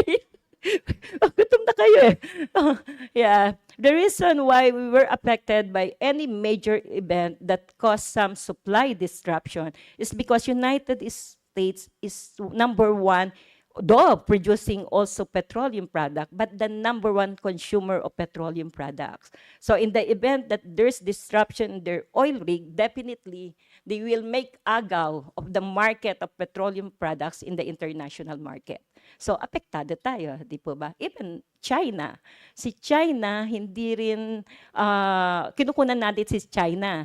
Pero kung source ni China is either Russia, and there's a problem in Russia, di po, nakasanction siya. So those are the interplay of the different factors that affect oil prices, di po ba? But basically, most of the reason for oil prices is the supply and demand fundamentals. And even speculation, di ba? Pag naghaka-haka na yan, ayan, like this news, next week we will have a mixed movement for prices of petroleum products, increase for gasoline, rollback for diesel and kerosene. So there was a speculation that with the coming meeting of the OPEC Plus member countries by February 3, pag-uusapan na naman kung paano tataas ang presyo. Dahil kung bababa. Si Ma'am napapaana. Next slide, please. Okay. This is the implication we have identified based on the 2023 HECS study that, of course, the real mandate of the Department of Energy is to ensure security of supply. Yun po, hindi po kami ang nagpepeg ng price sa petroleum products before, during the time that it was regulated, siguro mga early 70s, there was a ERB, Energy Regulatory Board, that handles price setting for the government. But with the abolition of ERB and with the passage of energy deregulation law, RA 8479, the market forces ruled in the pricing of petroleum products. What we regulate is the standard, compliance to the standard of the downstream players, na dapat standards on quantity, tamang sukat, and standards on quality, tamang kalidad. So those should be, those only petroleum products that comply with those standards must be sold in the market. And then with the passage of EPIRA, na abolish si ERB, nabuhay si ERC. Tama ba, Ma'am Ning? Yes. Okay. So yun na po yung ano doon. So the increasing household reliance on petroleum products highlights the importance of ensuring stable supply and competitive pricing. Oil deregulation law does not or did not promise lower cost of petroleum products. Rather, it should be fair cost, fair on the part of the government that those engaged in the business must pay their taxes, fair on the part of the consumer, you get your money's worth. Kung bumili ka ng isang litro na 40 pesos, yun dapat na matanggap nyo, and fair on the part of the business sector for the rate of return. So yun po ang inano ng the regulation law. Ensure competitive pricing, reasonable pricing of high quality petroleum products. Okay? So as to the transition naman po, the decline in kerosene, as I mentioned earlier, might be growing to the shift to electricity because of our total rural electrification and those that using LPG, driven by technological advancements, such as an energy-efficient appliances. Okay? And then, for promoting local resources at high prices of LPG, I've mentioned earlier, we are net importer of petroleum products. We have no say, or we cannot do away with the factors that had been going on in the international oil market. So what would be affected or an implication to the energy policies is for us to develop our local resources, the renewable energy resources available in the Philippines, as well as an alternative sources for fuel for transport. We can promote the e-vehicle, although yesterday I talked to Director Patrick that there's no much more so far for the e-vehicles. Still more selling conventional vehicles po compared with electric vehicle. Okay, next slide. For regional energy disparities, yes, BARN should be given a targeted intervention to improve their accessibility and supply of supply and infrastructure gaps. We know naman kung what's the problem with BARN. But normally, for those areas with a formal gas station, please do not patronize the bote-bote way of selling petroleum products in soda bottles. Bawal po yun. Pakiusap. Opo, napaka-unsafe. Okay? Walang pinakamahal na petroleum products kundi magkaroon kayo ng o ma-experience ang accident not only by yourself but the whole community. Okay? Rising transportation fuel demand. So the dependence on gasoline and diesel for transportation indicates a rising of fuel, highlighting the need for energy-efficient vehicles, so e-vehicles, or the importance of consumer awareness. I don't know, is there some question for the awareness on LPG safety? Di ba meron dati yun sa HECS po? Meron. So marami naman pong nakakaalam. Pero kung bumibili pa rin sila ng bulok na tangke, di ba? So, oo. So, yun na madalas nilang sabihin, the petroleum products we are using in the Philippines is so expensive. So, sabi ko, madalas ko pong sabihin sa media, ang pinakamahal na petroleum products, yung wala kang mabili. Kahit you have the capacity to pay, wala kang matagpuan. So, ang mandate po ng DOE is to ensure security of supply. So, may magagamit tayong petroleum product despite the geopolitical conflict, the other intervention in the outside of the Philippines. Okay, next slide, please. So this is just a slide showing the regulatory framework. I mentioned earlier that our Bible is RA 8479. And then the next one is the law on biofuels. Are you aware that those petroleum products sold in the market had 3% cocoa methyl ester? Yung diesel niyo po, yung diesel may 3% CME, cocoa methyl ester, para ma-lessen yung ating dependence on imported fuel as well as to promote countryside development. And then the recently passed LIRA, the LPG Industry Regulation Act, that promotes the regulatory framework for the business of LPG from bulk down to the retailing. I think if we look into the importance of these three regulation, they're more focused on consumer protection as well as the security of supply and safety in the said subsectors. And then we have a manner of getting information with our industry stakeholders, the oil company, but we stick on the confidentiality law na hindi pwede yung company, specific company information, but rather an industry data. So with these issuances, we also issued different IRRs to have it implemented effectively. And then they are required to submit reportorial requirements for us to get. In fact, one of our division has an internal way of getting those information through this RMS. I think this is my last slide. Thank you very much.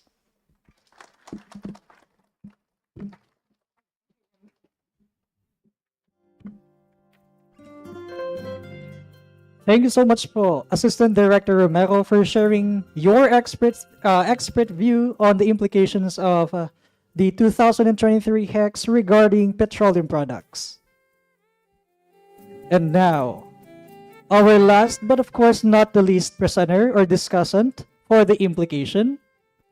He will provide his thoughts on the policy implications on renewable energy sources. He is currently the Director of the Energy Policy and Planning Bureau, or EPPB, of the Department of Energy. He supervises the formulation and updating of the Philippine Energy Plan and regional and provincial energy plans and programs covering major island and provinces, including the energy demand, supply outlook. He likewise oversees the conduct of research policy and studies and the international cooperation undertakings of the Department of Energy on matters relating climate change and energy resiliency.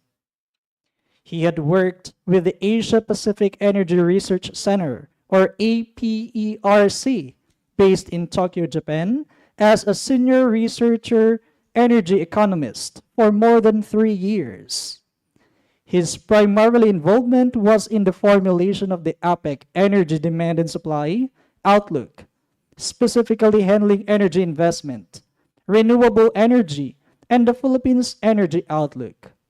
He was likewise designated as the project coordinator for the APEC Oil and Gas Security Initiative, covering the conduct of research studies and simulation exercise on oil, gas and supply disruptions and emergencies. He likewise spent his career in the academe with more than 10 years of teaching experience, handling economic subjects. He is also currently a special lecturer of the Department of Economics of San Beda University. Let's all give a round of applause to our final discussant, Director Michael O. Sinocruz.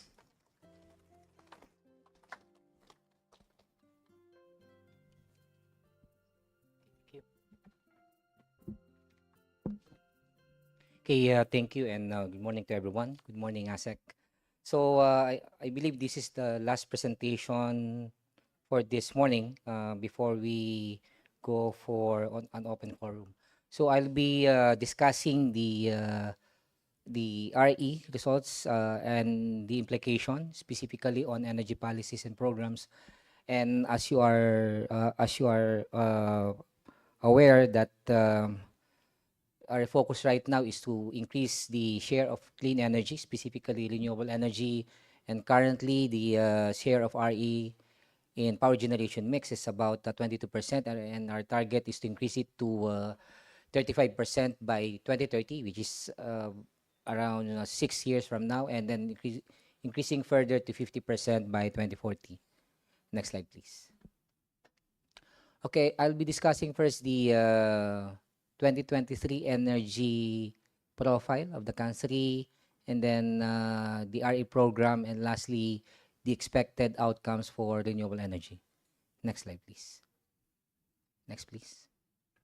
Okay, so this is the total final energy consumption of the country in 2023, and as you can see here, sa left pie chart here, that the major users of energy in 2023 were household and transport sectors, comprising more than 60% of the total final energy consumption.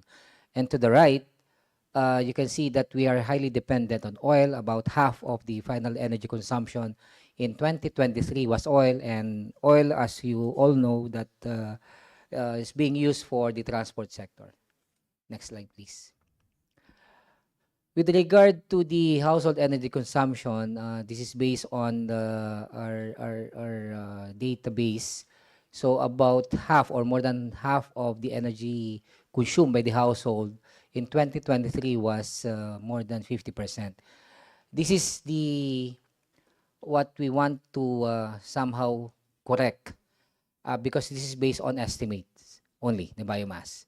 And if you're going to look at the other ASEAN countries, specifically Malaysia excluded biomass because it's very difficult to account.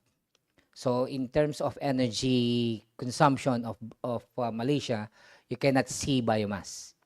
But others, mostly the Laos, Cambodia, Laos, and Myanmar, they also have a problem accounting for the biomass. So the good thing about this is that with this updated HECS, we can actually reflect a more accurate estimate for biomass. And ang challenge sa amin dito, once we have the results of the HECS, we need to work backward.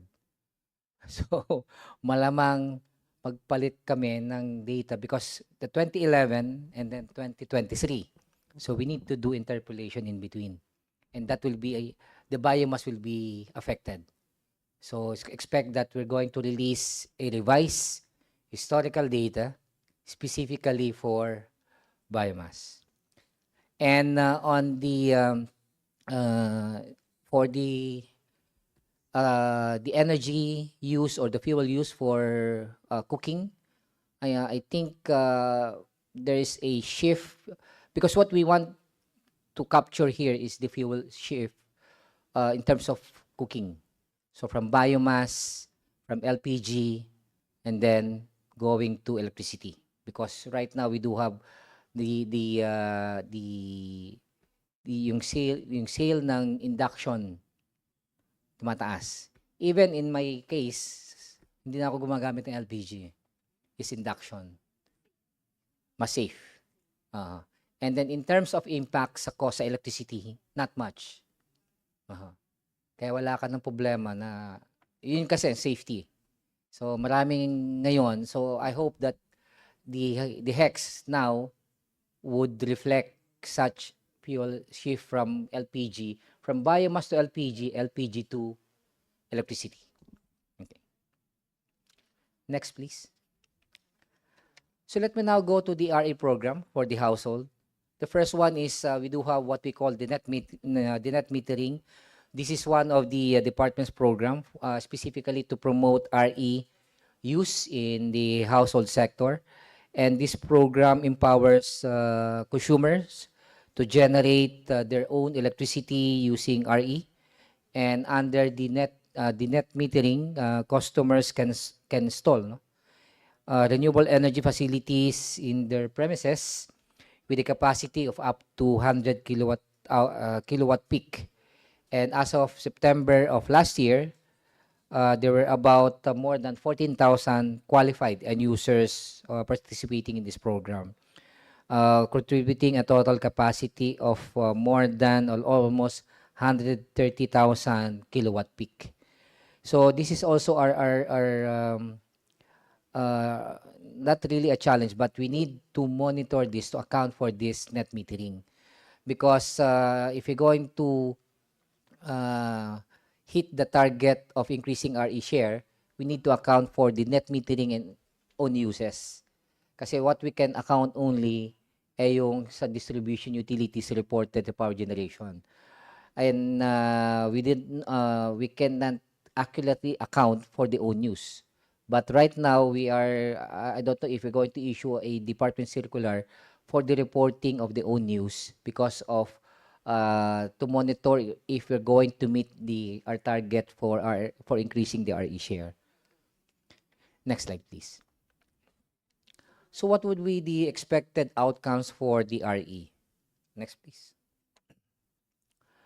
So generally, the result of this HECS will present information on the number of households that utilize RE in their daily living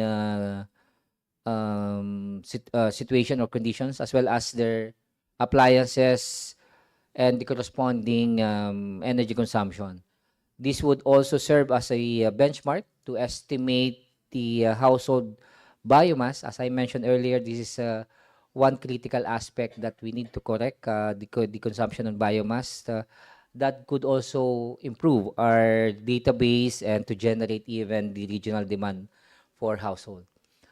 We are starting to regionalize our energy demand because many regional development councils are asking us for regional energy data. What we can provide them is only on electricity and part of yung petroleum products. Because we just recently nag-regionalize yata tayo, Ma'am Del, ng petroleum demand way back in 2014 ba? Recently lang eh. Okay. But because before it was only parang classified into 4 major islands, Luzon, dalawa in Luzon, and then Visayas and Mindanao, no? The reporting of oil. But now it's we are reporting it by region So, but just recently, no? So, but ang issue is on the other energy. Is hindi lang siya oil and electricity, like for instance on RE for household, the biomass, among others. So this will also enhance our database, and then we can provide the energy data for the different regions. Next slide, please. So the HECS will also play a crucial role specifically on the SDG, SDG 7, access to affordable and clean energy.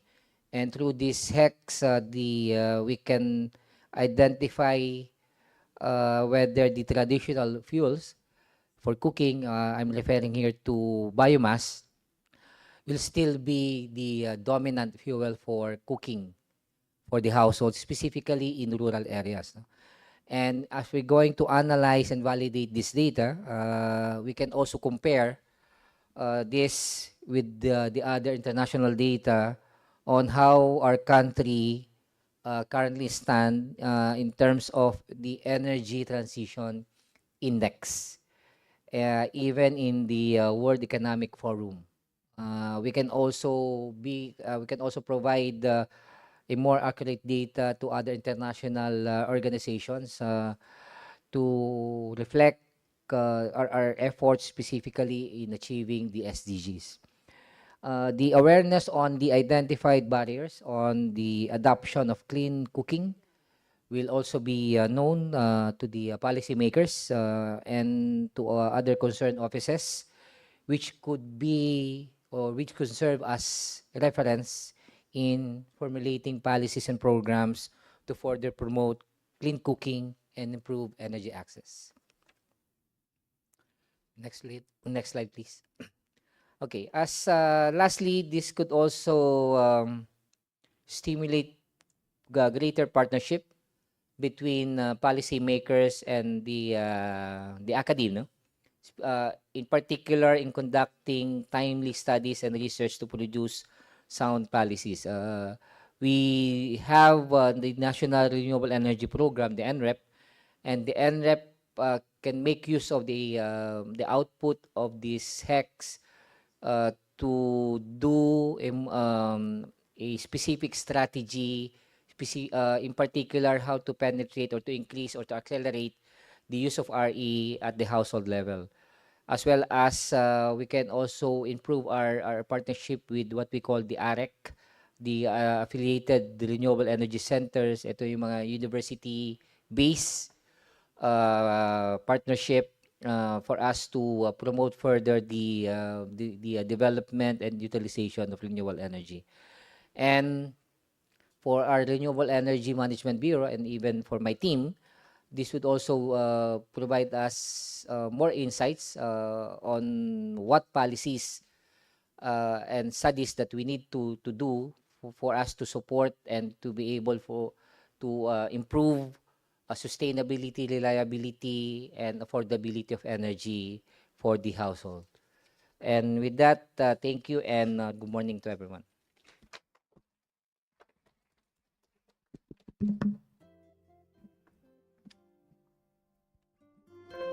Thank you so much po, Director Sino Cruz, for presenting to us a very comprehensive discussion on the policy implications on renewable energy resources. That ends our presentation and discussion for the implications on the survey findings and results. But of course, we would like to take this opportunity to welcome as well the insights and inputs from our on-site participants, if they have any questions or clarifications. But before we proceed with that, I would like, of course, to welcome our friend from the Department of Energy, who will be joining us here to have active discussions on this open forum. Allow me to welcome my co-host, Ms. Joyce G.N.A. Vicente from the Department of Energy. Partner. Hello, partner. It's nice to see you, Sir Limuel.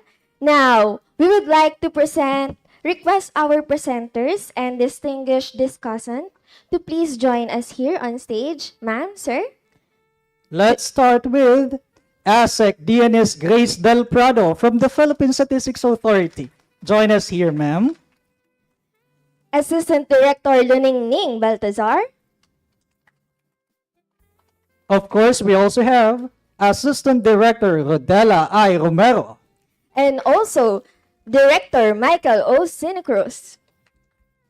Lastly, we'll have Chief Statistical Specialist from the Philippine Statistics Authority, Sir Chudoro M. Orteza.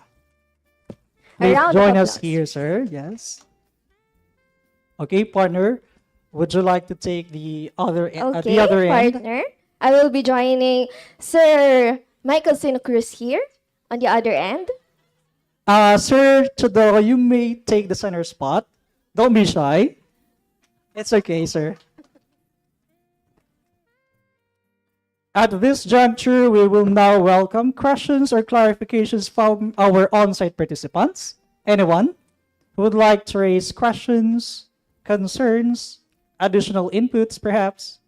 Partner, before we open the floor for questions, please allow us to give a few reminders on some house rules to follow for this open forum.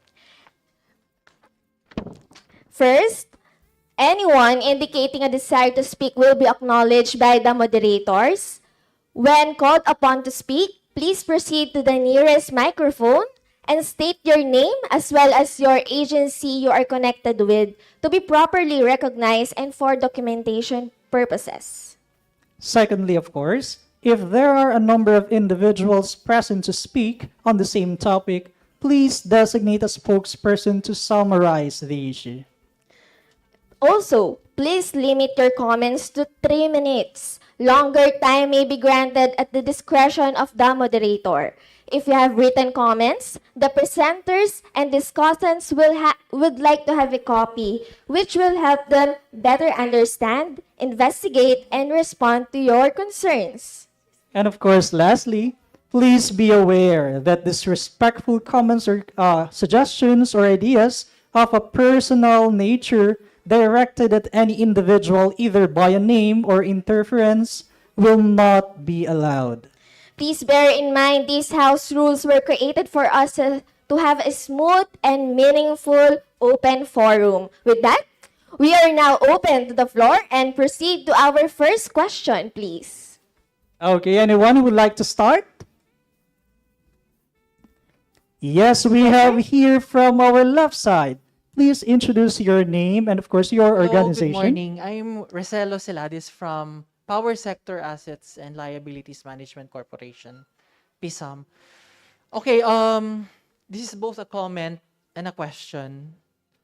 As I had my own synthesis of the study, of the outcomes of the HECS study, I think the study should also focus on the energy saving practices of Filipinos.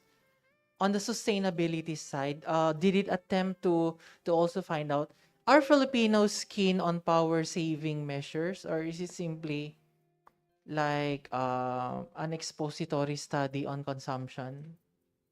Nakasama din ba na-discuss thoroughly sa study on their power saving measures to find out if Pinoys are keen on power saving?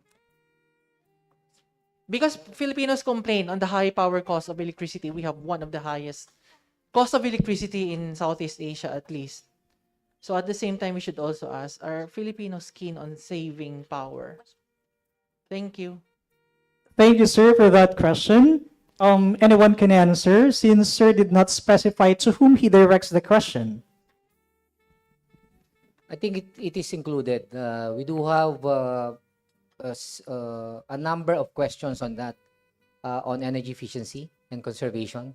So hindi lang siguro nailabas because kung ilalabas natin lahat yun, the results baka kulang the whole day. But there are questions specific to energy efficiency. Yeah, because sir, I remember from years ago during PISAM's meeting with DOE, Yusek Villafuerte from Villafuerte, who's this? Nakola. From he discussed about power saving. So dapat daw, aside from consumption, dapat din i-inculcate sa consumers on how to save electricity. Yeah, that's all. Fuentevilla, I'm sorry. You say Fuentevilla. Okay. Sorry for... Yeah, thank you for that question. Just in addition to the answer of Director Sino Cruz, as I mentioned in my opening message, there are lots of indicators actually that we can extract from the 2023 HECS. And of course, one of them is savings, as mentioned by Director Sino Cruz.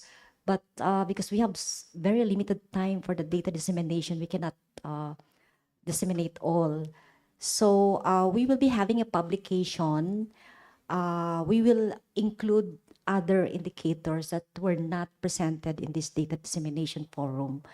We also have the public use file, which will be provided to our partner agency, the DOE, so that they can extract the information that they need in their programs and policies. Thank you so much po, DNS Grace, and of course, Director Sino Cruz. Okay. Another question from our audience, please. And of course, joining us is Ms. Rodela Romero. Thank you, Assistant Director. Any questions from the audience po? Anyone? Oh, we have one. Please introduce your name and your organization. Magandang umaga sa inyong lahat. I'm Vicky Capito from a former colleague of the Department of Energy. Newly retired lang po. Yes. So, ang tanong ay, what are the DOE's programs to make electricity access inclusive? Siguro sa Power Bureau, Miss Ning. Okay, Ma'am Baltazar. Ano nga uli yung tanong mo? Papasagot ko sa'yo. Sige. Different programs to make electricity access inclusive. So actually, earlier medyo na-touch ko na rin. We have different programs. Kung access to electricity ang pinag-uusapan natin, of course, we have been pushing forward for the development and progress ng mga distribution utilities so that they can cater to the different needs of the customers within their franchise area. And sort of we're not into the nitty-gritty of implementation, but at least on the policy side, we are preparing everyone, all the stakeholders, especially in terms of how do they perform in terms of different programs. So there are specific programs naman that are catered to provide access. So for example, we at the Department of Energy through the General Appropriations Act, we have the Total Electrification Program. And that targets most especially the unserved and underserved household. And in collaboration with the different agencies, of course, the NEA, the NPC, and the other distribution utilities, there are different programs as well, like the Barangay Line Enhancement Program, Sitio Electrification Program, na supported by the government. And there are specific targets in terms of number of households, how many households have to be energized within the year, or how much fund do we need. Actually, I understand may upcoming na discussion si SEC because the pronouncement ni President, by 2028, sana 100% na tayo. And we understand our customers are growing. So yung number of household, they split, lumalaki. Siyempre, mag-aasawa yung anak mo. Tapos, wag na sa election. So, we have to be responsive doon sa needs. And then, recently, for the unserved and underserved areas, we have the RA 11646, the Microgrid Systems Act. Ito yung mas expansive na yung program kasi we have to to have that direct oversight doon sa pag-tender or pag-offer ng mga areas sa private sector because we need funds. Of course, limited lang yung budget ng government. And when we provide connection, hindi na siya talagang simpleng connection lang, especially dun sa mga far-flung areas, yung mga island na imagine mo, parang kalahating araw or buong araw, you have to travel para ma-reach mo yon, and you have to get that equipment, the facilities, i-put up doon. So, kailangan talaga itap yung private sector. So, medyo challenging siya.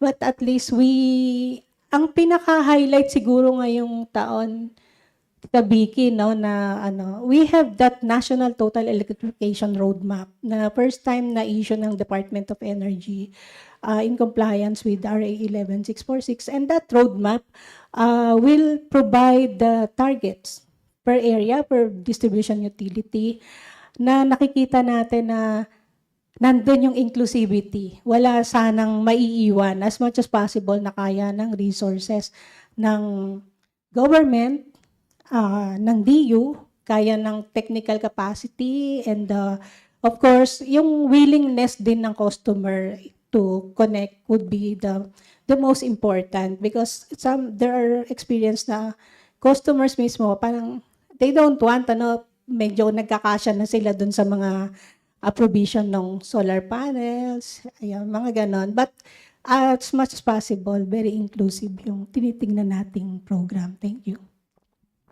Thank you, Assistant Director Liningning. Other questions from our audience?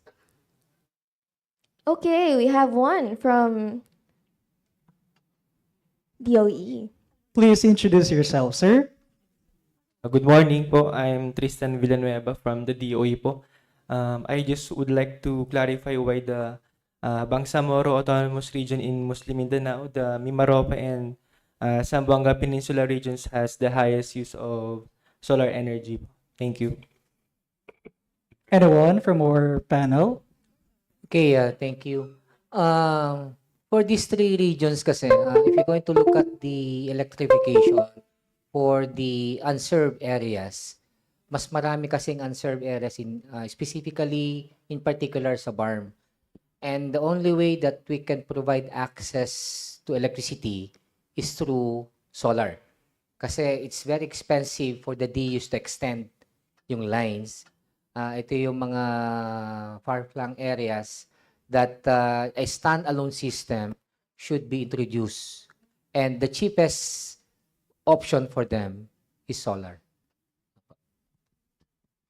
Thank you so much, Director Sino Cruz, and of course, Mr. Tristan for the question.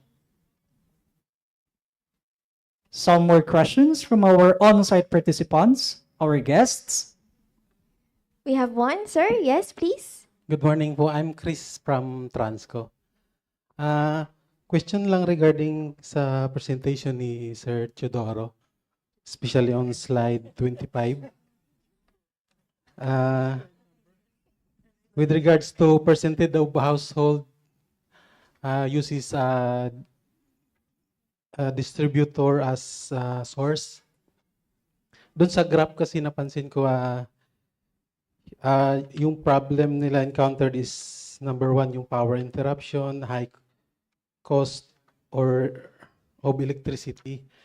And then actually sikan lang yung high cost of electricity. Number one encountered talaga nila is yung power interruption. Clarification lang kasi compared to 2011 data, yung high cost of electricity is around 86%. But the result for 2023 is lowered to 71%. So, ano yung implications nun? Bakit bumaba yung parang result ng household in terms of high cost of electricity? Thank you, Sir Chris. Yes, sir. So, based on the table, no, yung power interruption naman is almost the same with the 2011 at 82%. So, ibig sabihin, in terms of absolute number, baka bumaba ito, pero in percentages, hindi lang niya na-compensate yung increase from 2011 to 2023. But for the high rates or cost of electricity, the based on the discussion with the DOE during our evaluation of the results, may rami pa rin nagrereklamo given the 71%. But mayroon yata ng mga areas na parang ito yung pwedeng pagtunan din ng DOE, yung parang nasanay na sila na kahit nagrereklamo daw ay ganun pa rin, higher rates ang cost. Since mayroon ngang mga deregularization na rin yata dito, and yung cost din ng pag-fuel dun sa mga electric cooperatives na nanggagaling sa like mga barges in provinces outside the NCR. So yun yung nakakatulong pa rin para magreklamo yung general public about higher rates or cost of electricity. Thank you. Thank you, Mr. Orteza from the Philippine Statistics Authority. Pwede ko bang dagdagan yung sinabi? Go ahead, Director. Kasi dito pinapakita lang that ang primary priority ngayon is for them to have a reliable source of electricity. Secondary na lang yung costs. Because of maybe convenience and then maybe because of improvement in income. So they can afford even medyo mataas yung electricity, but they want a more reliable source of electricity. Thank you so much for the additional input, Director Sino Cruz.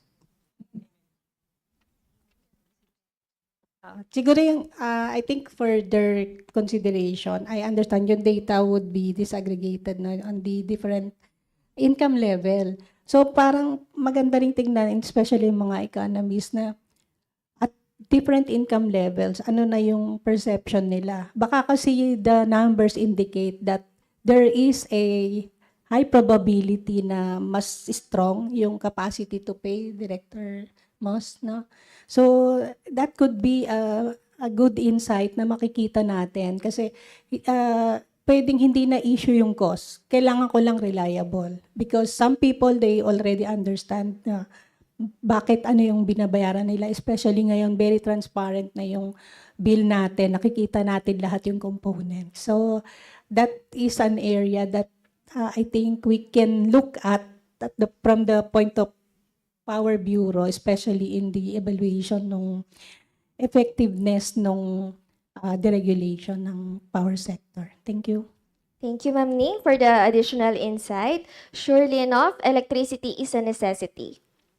Another questions from our audience? Anyone? Yes, sir, over there. Hi, good morning. I'm Ivan John Romero from the Department of Energy. So I would like to ask a question to electricity. So based on the preliminary results of the 2023 HECS survey, it indicates that the main problem of households is power interruption. So what are the possible reasons for these power interruptions, and what's the proposed solutions of the government to address this issue? Thank you. Actually, I'm surprised power interruption kasi compared to the 2011, kumbaga very comfortable level na tayo in terms of electricity supply. And before that, nung pinapauwi pa yung mga taga-NSO dahil walang kuryente, andito si Ma'am Grace.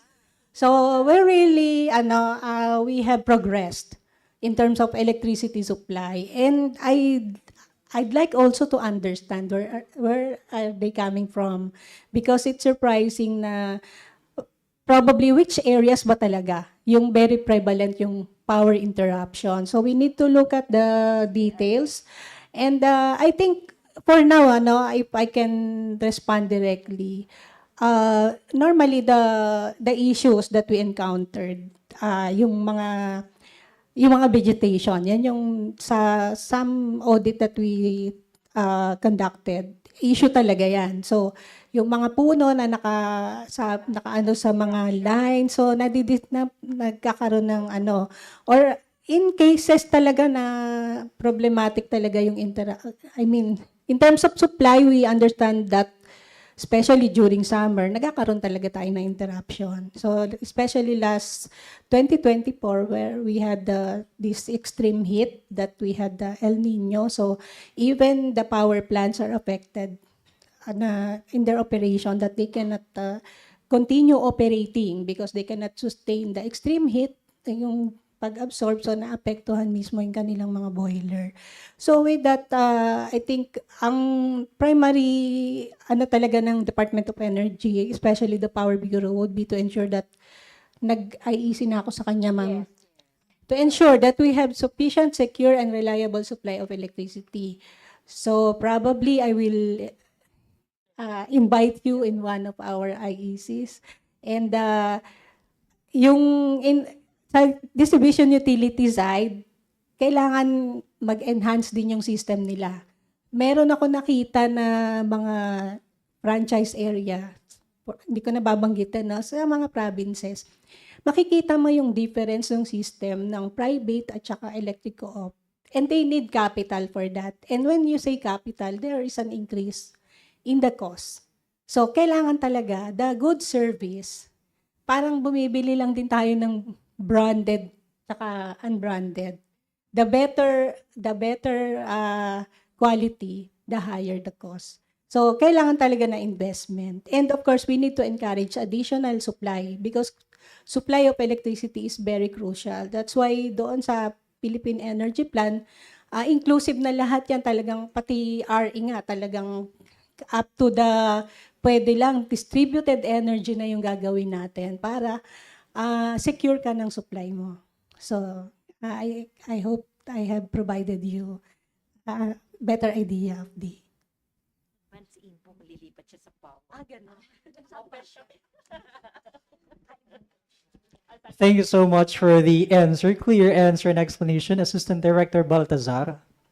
I'd like to add, we do have also a standard sa interruption. Meron tayong SID saka SIFI.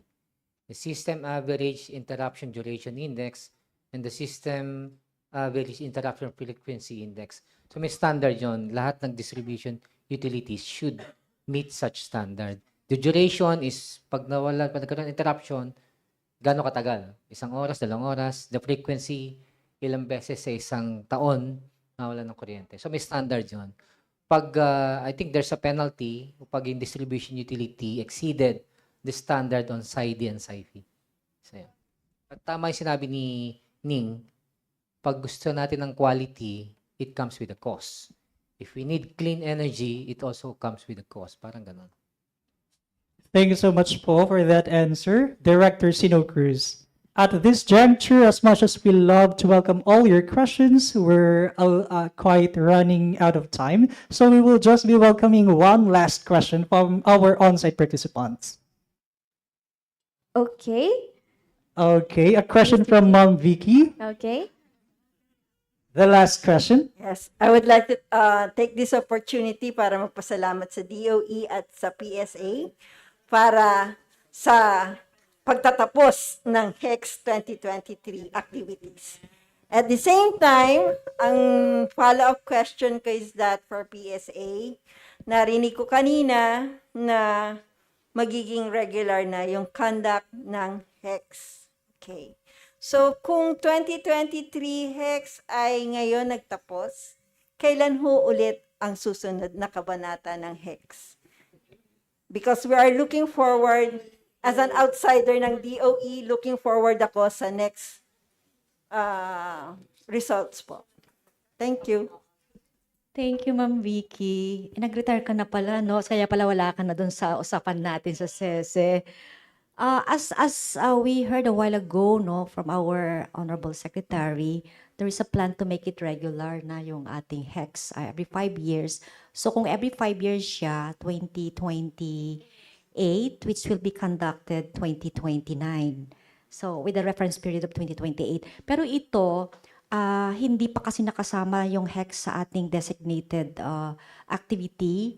Nasa EO 352, it should be included there. But sabi naman ni SEC kanina, meron ng sulat kay Secretary RC for that proposal.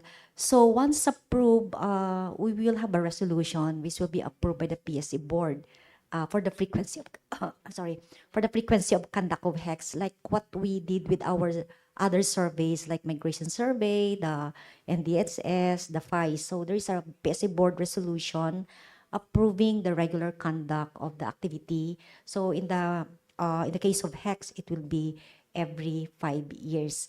So kung mangyayari yon, yung budget it will be included in our budget proposal na to DBM. Yeah. Okay. Thank you very much, Miss Vicky, for the question. And of course, thank you, DNS Grace, for the wonderful answer.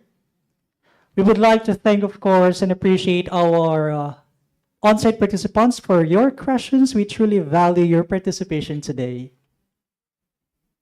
And of course, at this moment, we would like to take this opportunity to thank and appreciate our discussants and presenters, our distinguished guests, for their time sharing their expertise and knowledge with us. We will give them and award them a certificate of appreciation, of course, for sharing your moment, this treasure with us. Okay, ASEC Grace Del Prado and Mr. Teodoro M. Ortesa will stay with us on stage Yes. to award their certificates to our dear and honored speakers and discussants.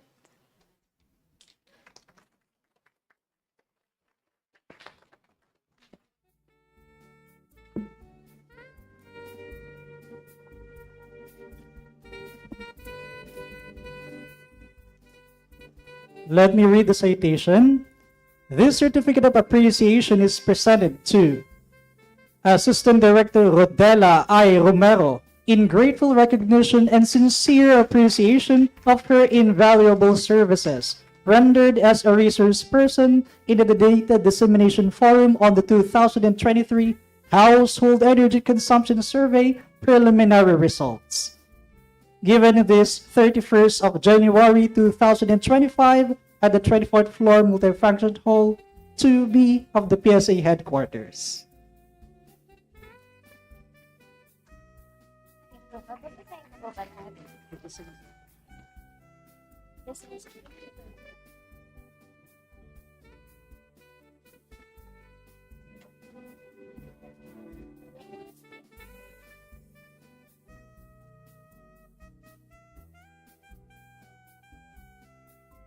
The same citation is also awarded to Assistant Director Lining Ning G. Baltasar.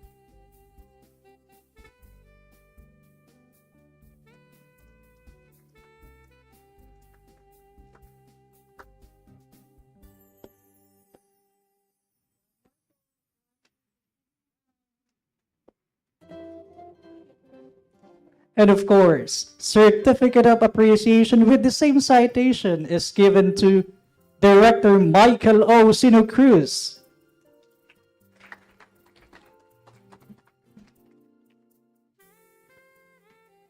Once again, let us give our discussants a big round of applause.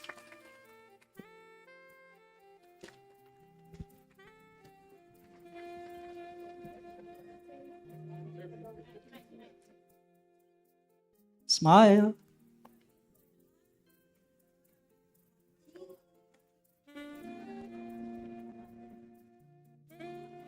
Thank you po. And to formally close this morning's event, let us all hear from our very own ASEC Grace Del Prado, Deputy National Statistician of the Philippine Statistics Authority Sectoral Statistics Office. Let's give her a round of applause, please.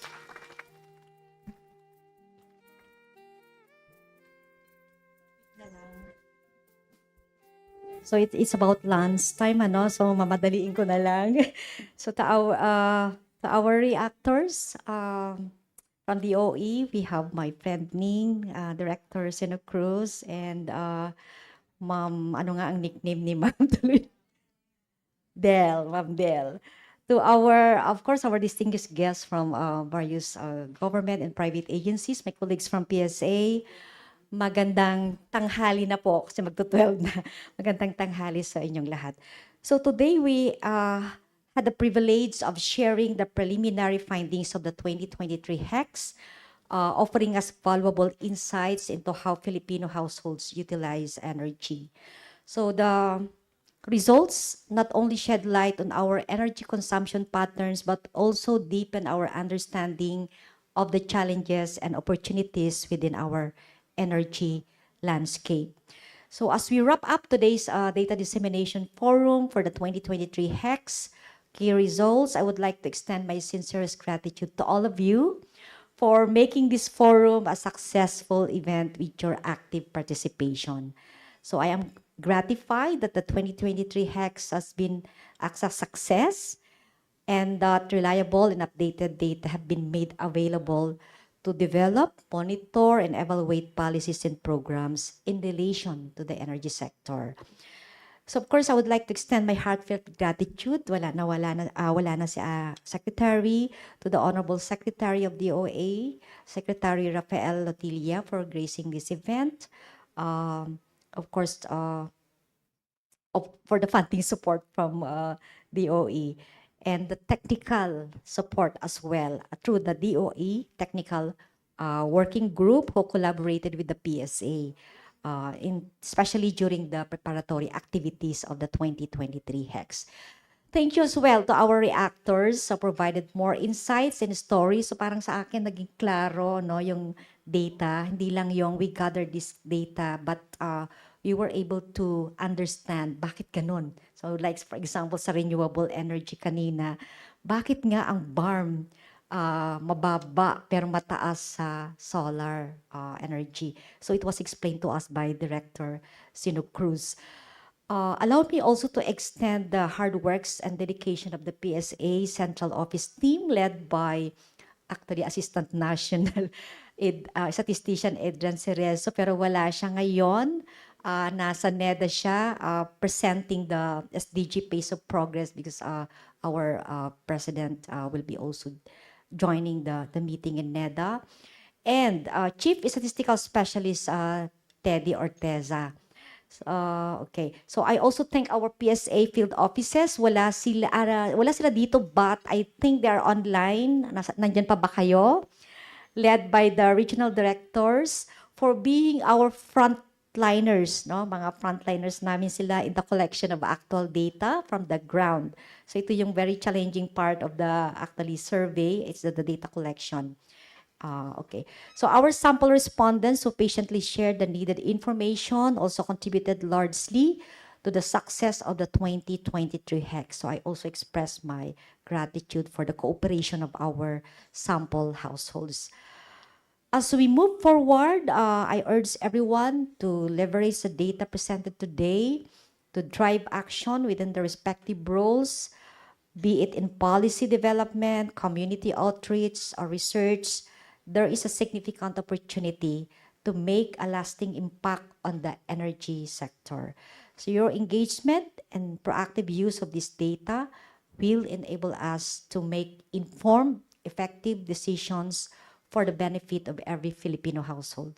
So once again, thank you for your time and your invaluable contribution in today's event. Thank you so much po, ASEC Grace Del Prado from the Philippine Statistics Authority for the wonderful and inspiring message.